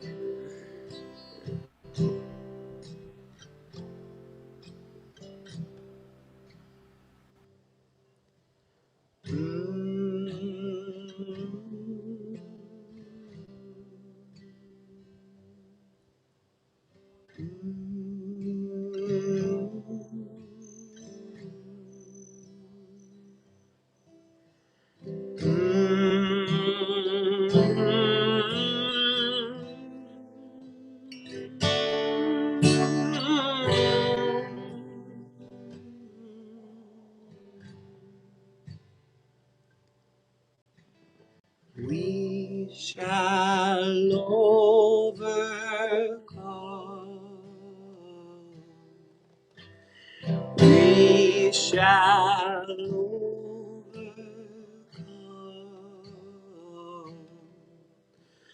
We shall overcome someday.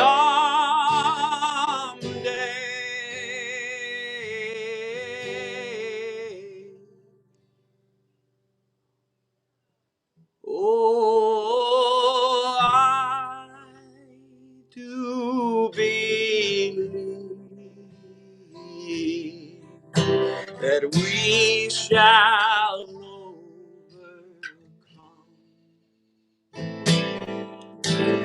We shall overcome someday.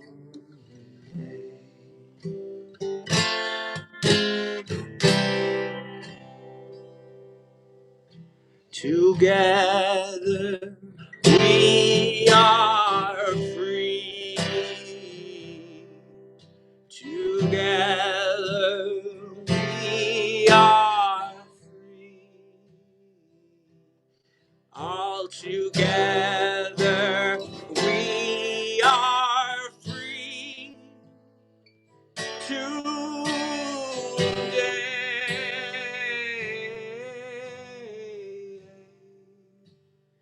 Oh, I do believe that we shall overcome. That we shall overcome.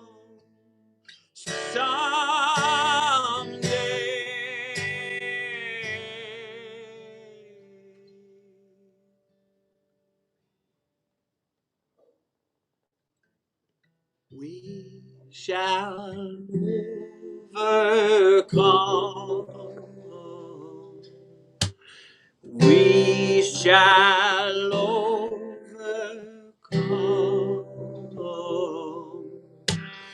We shall overcome. Someday.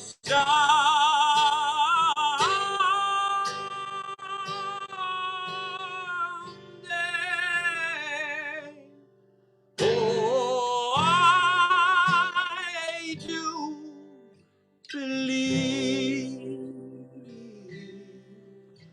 that we shall overcome.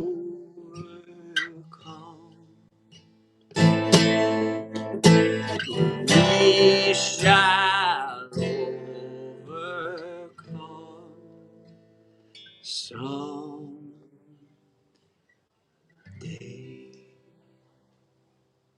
Today, family. All right. Well, I'm going to play. I don't have a set list. I'm just feeling my heart. Let's see. This is a song that I wrote a year ago yesterday with my wife, Katiana. And she was 9 months pregnant. And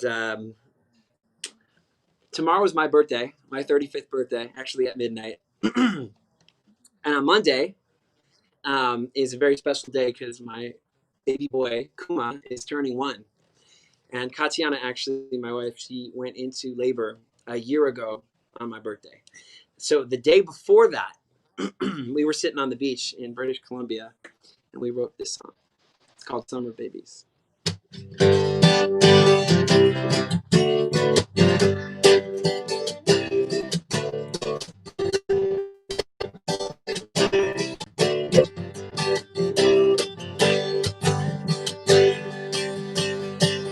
You may be a boy or girl, one day soon you're gonna grace this world with love. And after the summer's done, our journey has just begun, Kuma. Our journey has just begun. The heart is everything. It's the reason that the songbirds sing their songs. No worries will have their way. It's gonna be a sunny day, Kuma. It's gonna be a sunny day.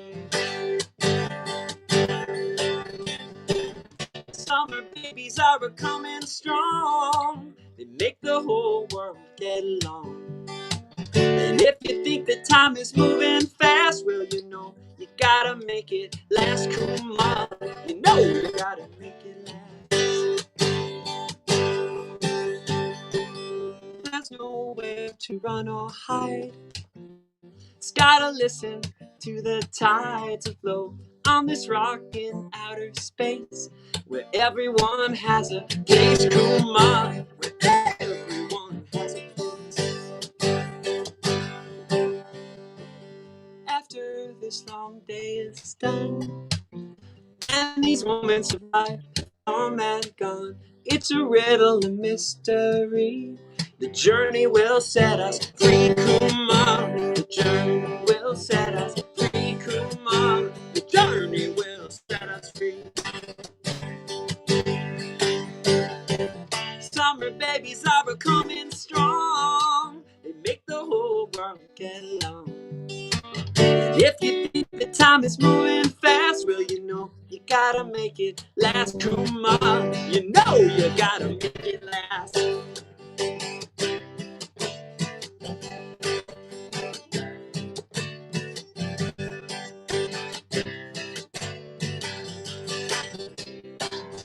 Yeah! Summer babies, happy birthday, Kuma. I love you, love you, love you, love you. Marcelo has a technical thing he needs you to change. We're gonna adjust. Oh, we're technically adjusting here. Go to the menu. Great. I love this. And Oh, bit the rate. bizarre world of the Matrix. We're going to go to 2.5. Oh, okay. We're gonna have a little less their bits. Hope that's okay. Come on.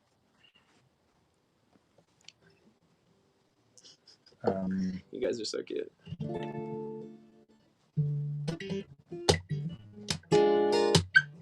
I really can't tell if it's connected to the menu, but Here, what we do?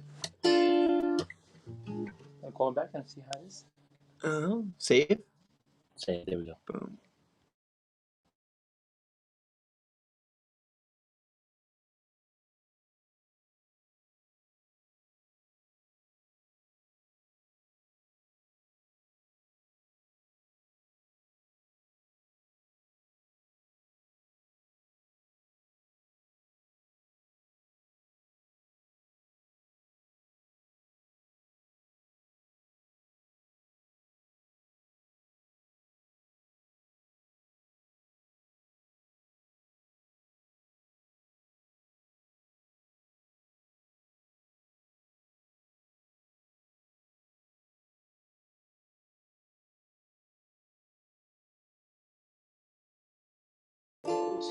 Keep it going.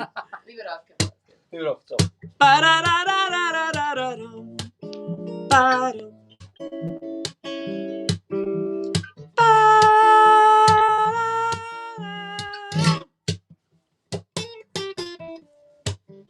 There's nothing for us to grab onto on this river as it flows and flows and flows and goes and grows. I thought I knew you from another time. I just can't call your face. The way you smell is like a dream. Ooh, like a dream. Ooh,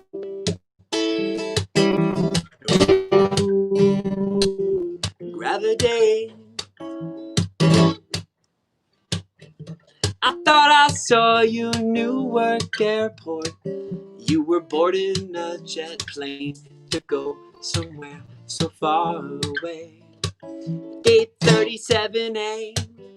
There was no paper trail or evidence, just the fragments of my heart on the journey to the stars.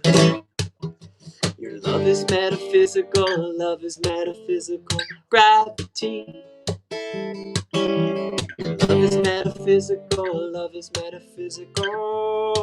Oh. Your love is metaphysical, love is metaphysical, gravity. Your love is metaphysical, love is metaphysical.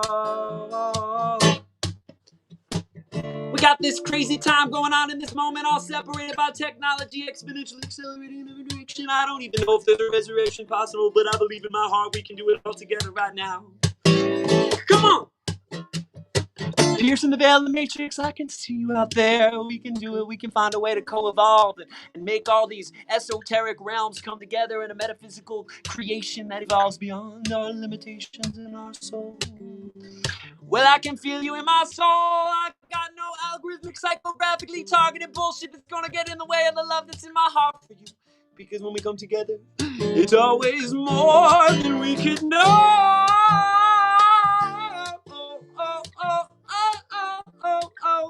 Solidarity to the lines of the people in the street. It's all love, love, love. Gotta keep on fighting, cause your love is metaphysical. Love is metaphysical, gravity. Your love is metaphysical, love is metaphysical. Oh, love is metaphysical, love is metaphysical, gravity.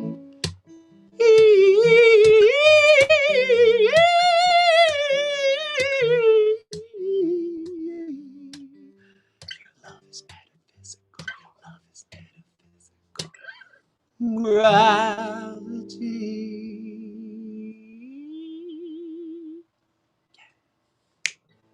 All right. Somebody sent me a text message with how much time I have left. If I think I have time for if I have 4 more. This is a brand new song I haven't played before, and then I have a special guest, and then I'm gonna play one more song.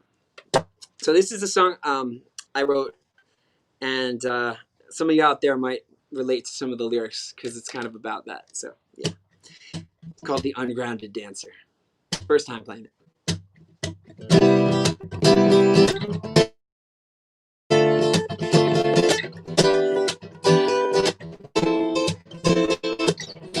I should say a little story, actually. So, you know what? Actually, I'll tell this story first because it's been an amazing quarantine. One of my musical heroes and icons is this guy named Erland Øye, and he's from Kings of Convenience and The Whitest Boy Alive. He's a Norwegian, just total magic man. And he was coming to do an artist in residence with The Whitest Boy Alive right before the quarantine at El Gonzo down in Cabo, where we live and the recording studio that we run. And he got stuck, but he was just him and his drummer, and his bass player and keyboard player couldn't make it.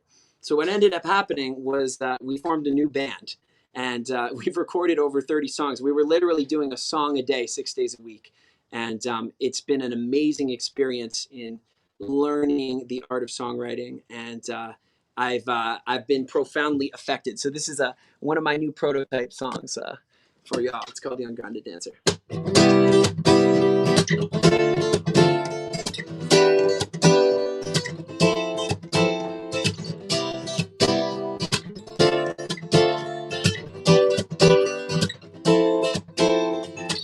Gallivanting all around the world, you just can't get enough of every day. Hooking up with all the boys and girls, chasing dragons deep inside you that you stay. And as stellar as you are, there's no way you can sustain this self-deception that pervades inside the fame. Inside your bubble, avoiding the things that make you try. For the ungrounded dancer never gets to fly. Get over here. My wife and baby just got to fly. Yeah, come on.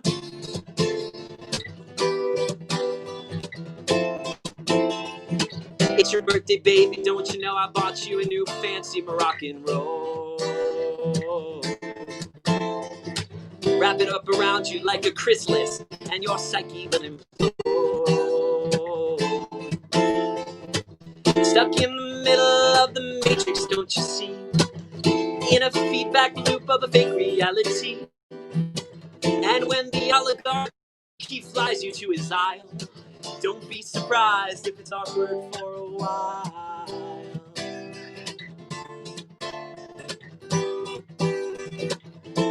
Wow. Alright, Kuma, this one's for you. We'll do a little fun part.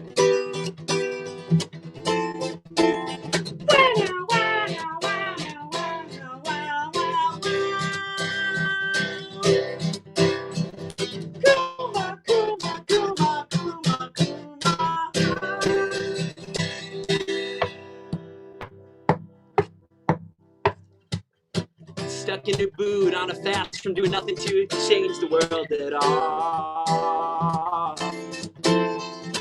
Play your gamelan gong, I got you a new fancy pashmina shawl. Utopia is actually nowhere, that's what it means. Break all the hearts you can on your idealistic dreams. You're the joker in the deck, and the rules just don't apply. But still the ungrounded dancer never gets to fly.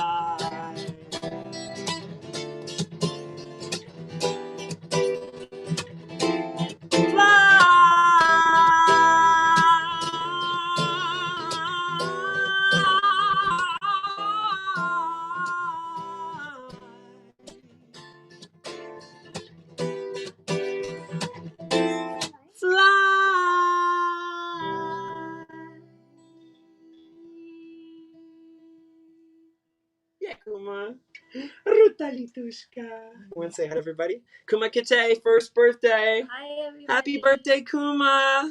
Happy birthday, Kuma. Yeah. Happy birthday, Dada. Okay, so we have a special friend guest who's going to join us. Get over here, Kimball.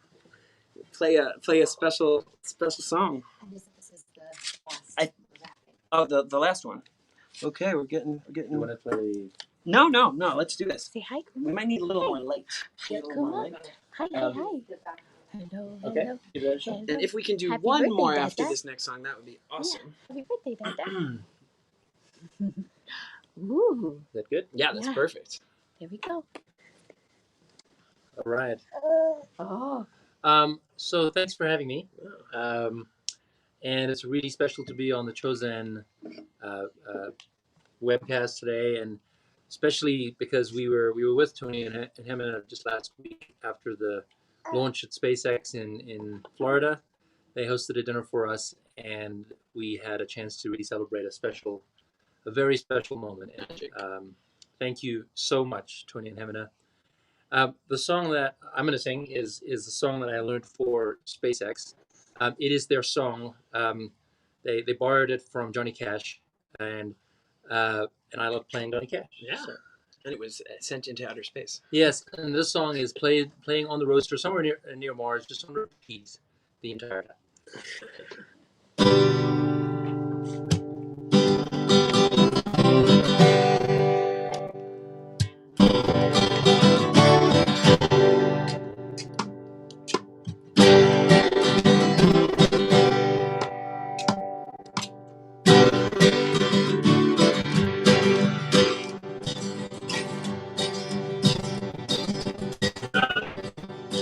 There's a burning thing, and it makes a fiery ring.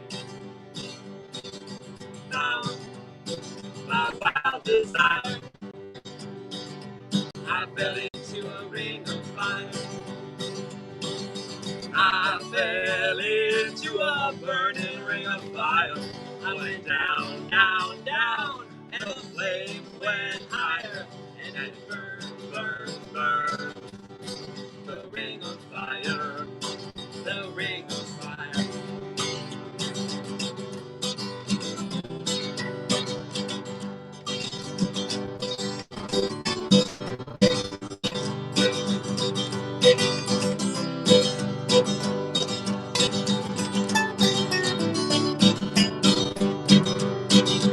I fell into a burning ring of fire. I went down, down, down, and the flame went higher, and it burned, burned, burned. The ring of fire, the ring of fire.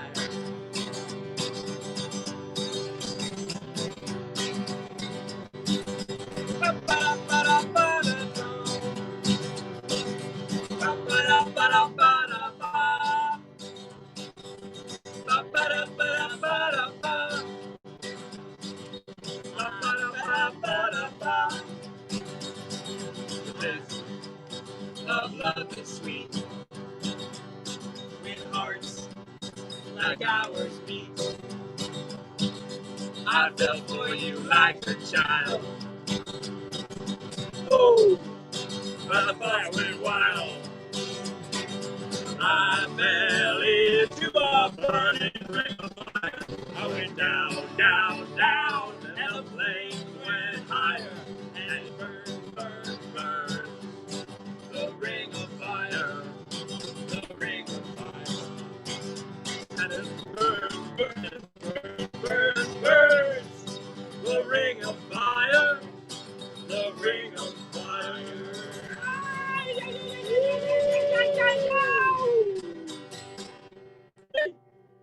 From Boulder, Colorado, with lots of love to all of you. Yeah. Thank you very much. Yeah. Let's have one more song for you, Bear. Do we have one more? Is there one more? Can I get a text message? It's a special song. A special song that I sang with True, actually. And it was just at Burning Man. So 2 years ago, right before we conceived Kuma, the week before that, my grandmother, Iris Schlansky, who we call Irie. Thumbs up. A thumbs up. Okay, cool. She passed away, and she was a remarkable woman. Actually, just her and my grandpa, 87 and 84-year-old Milton and Iris Schlansky, had been to the Trash Fence at Sunrise at Burning Man for our wedding, just like 2 years before that. Anyway, this is a song that my brother True, who just played before, we sang together at the gospel choir at the Sunday at Burning Man under the pyramid. Right after she passed, and that was a really, really powerful moment. So this is the song for all of our ancestors and our elders. May we revere at them and hold them with us through all these times.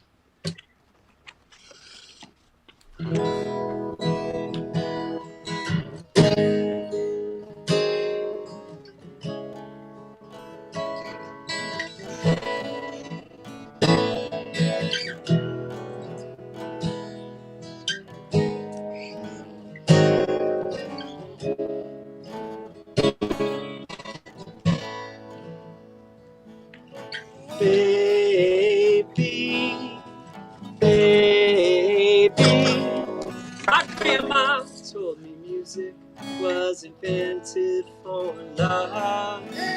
Baby, baby. My grandma told me music was invented for love. There's love in the desert, there's love in the swamplands, there's love in the trees.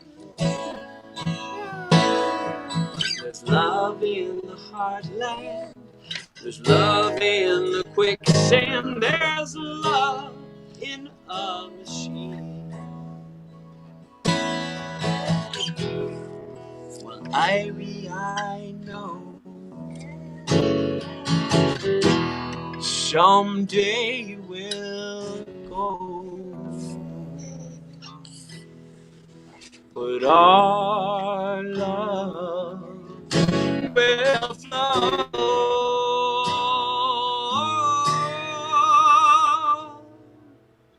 Baby, baby, my grandma told me music was invented for love. Baby, baby, my grandma told me music was invented for love.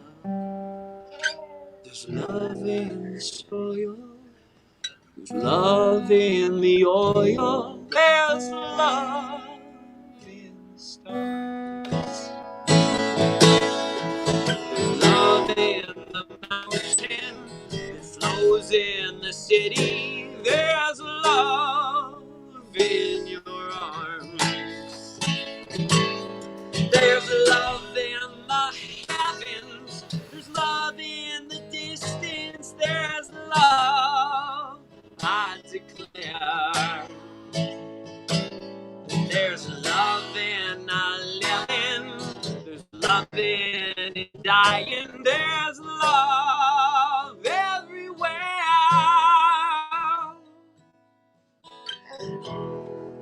Well, Irie, I know someday we'll go, but our love will flow.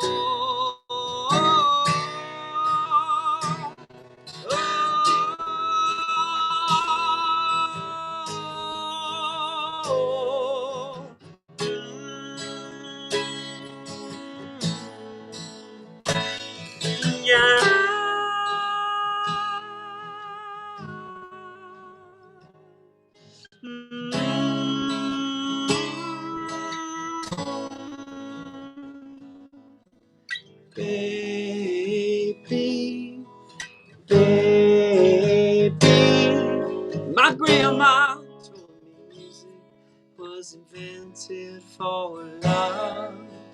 Baby, baby, my grandma told me music was invented for love.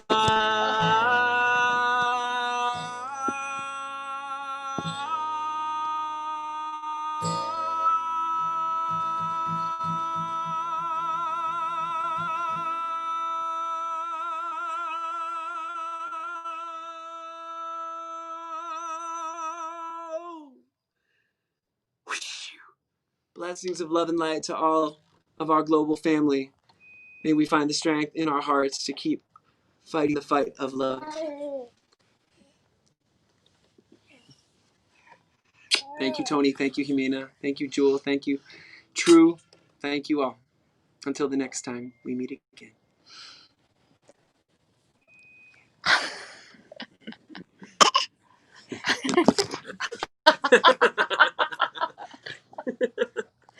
It's like a true guitar smashing into show. Yeah, totally. Smash the guitar.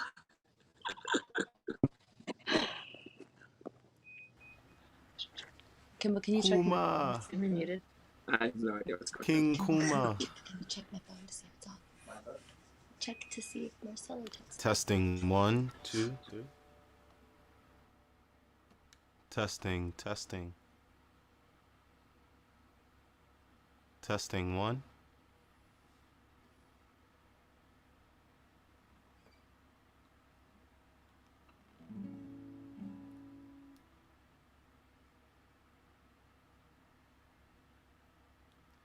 Hey everyone, it's True Osborne again. I am back. Thank you so much, Bear. Hey everyone, how are you? It's True Osborne.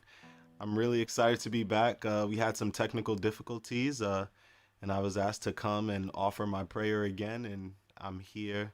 Thank you guys so much for having me today. Much love to you, Jules, and to Chosen, and to you, Bear, and to the beautiful Kuma.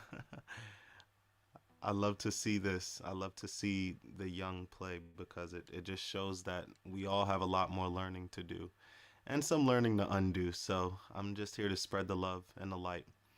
And I'm going to offer up a prayer in honor of those who are suffering right now so that we can all come together and be more aware of what's ours to do in the light. We're all healers, so receive the medicine.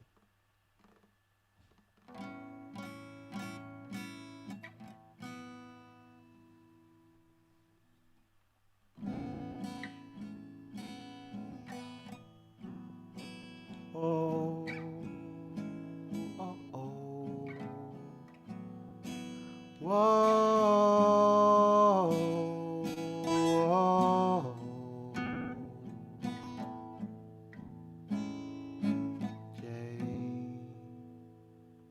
You can have fortune, you can have fame, but if you forget to love your brother, it's all in vain. Hey, you can have family, you can have true, but if you neglect to love the shadow inside you, it's all a ruse.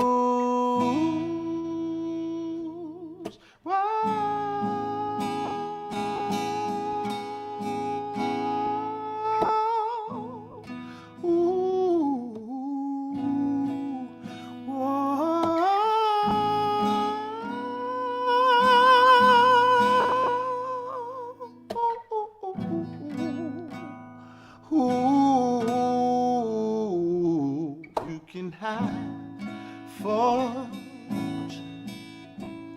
you can have all the fame, you can have tens of thousands people screaming out your name. Ooh, but if you like love,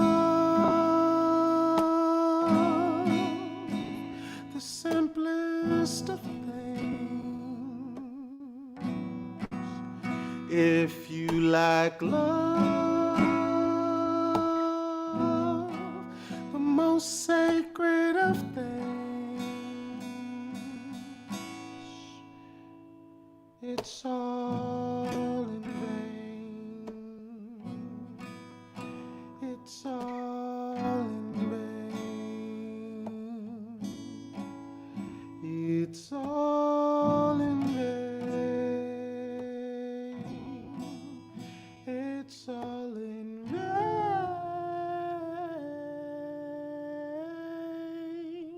It's all in vain. Everything that you're doing,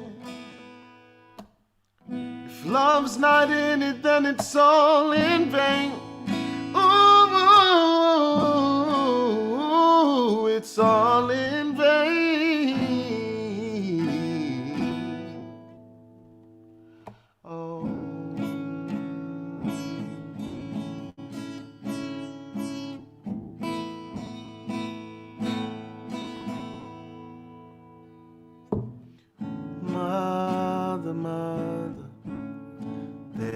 There's far too many of you crying. Yeah. Sing it with me where you are. Brother, brother, brother, brother, brother. There's far too many of you dying. You know we've gotta find a way to bring some love in here today. Yeah, no, pick your lines, no, take your lines, please don't you punish me with brutality. Oh, come on and talk to me. Hey, you can see what's going on, or what's going on, or what's going on, or what's going on, or what's going on, what's going on, what's going on. Oh,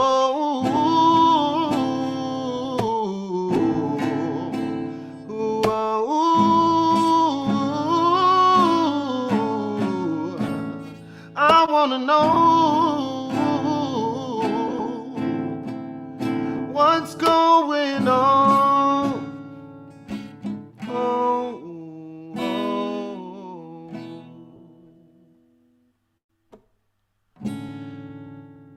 I'm not colorblind.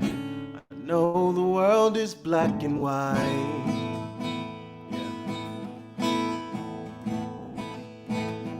Try to keep an open mind. I don't wanna sleep on this tonight. So stop this train. I wanna get off and go home again. I can't take the speed I'm moving in. I know I can't, but honestly, won't someone stop this train? Oh, what's going on? Oh, what's going on? Ooh, oh, what's going on? Yeah, oh, what's going on? I wanna know what's going on. Ooh, do know what's going on? Yeah, yeah. I want you to stop this train. I know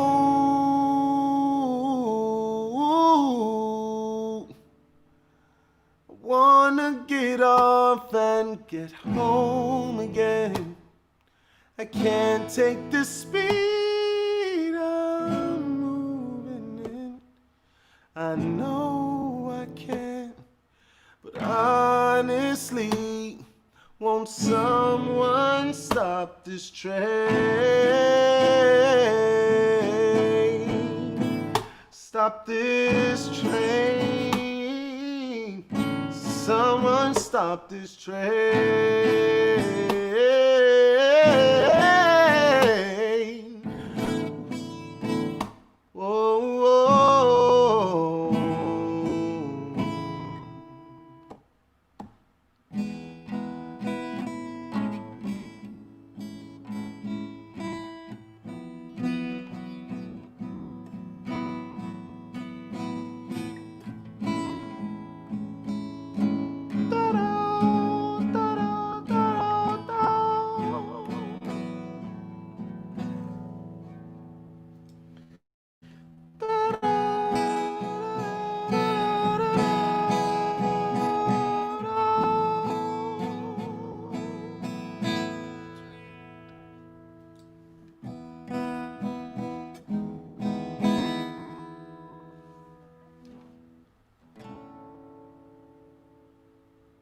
This is a time for us to come together,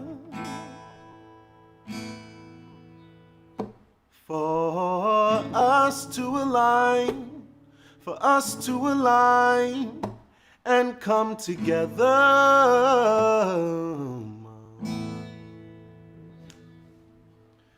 This is a time for us to come together, for us to align and come together.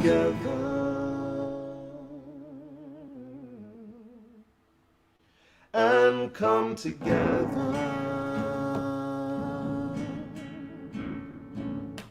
and come together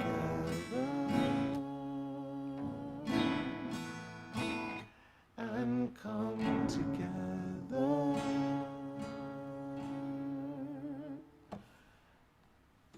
together.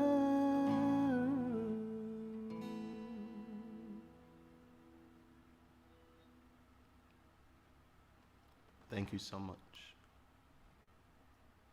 So come together and support Jules and her initiative, and support those who are hurting and in pain because of the injustices in our world, and support yourself by taking the time to breathe and be sensitive to what's coming up around you during this time.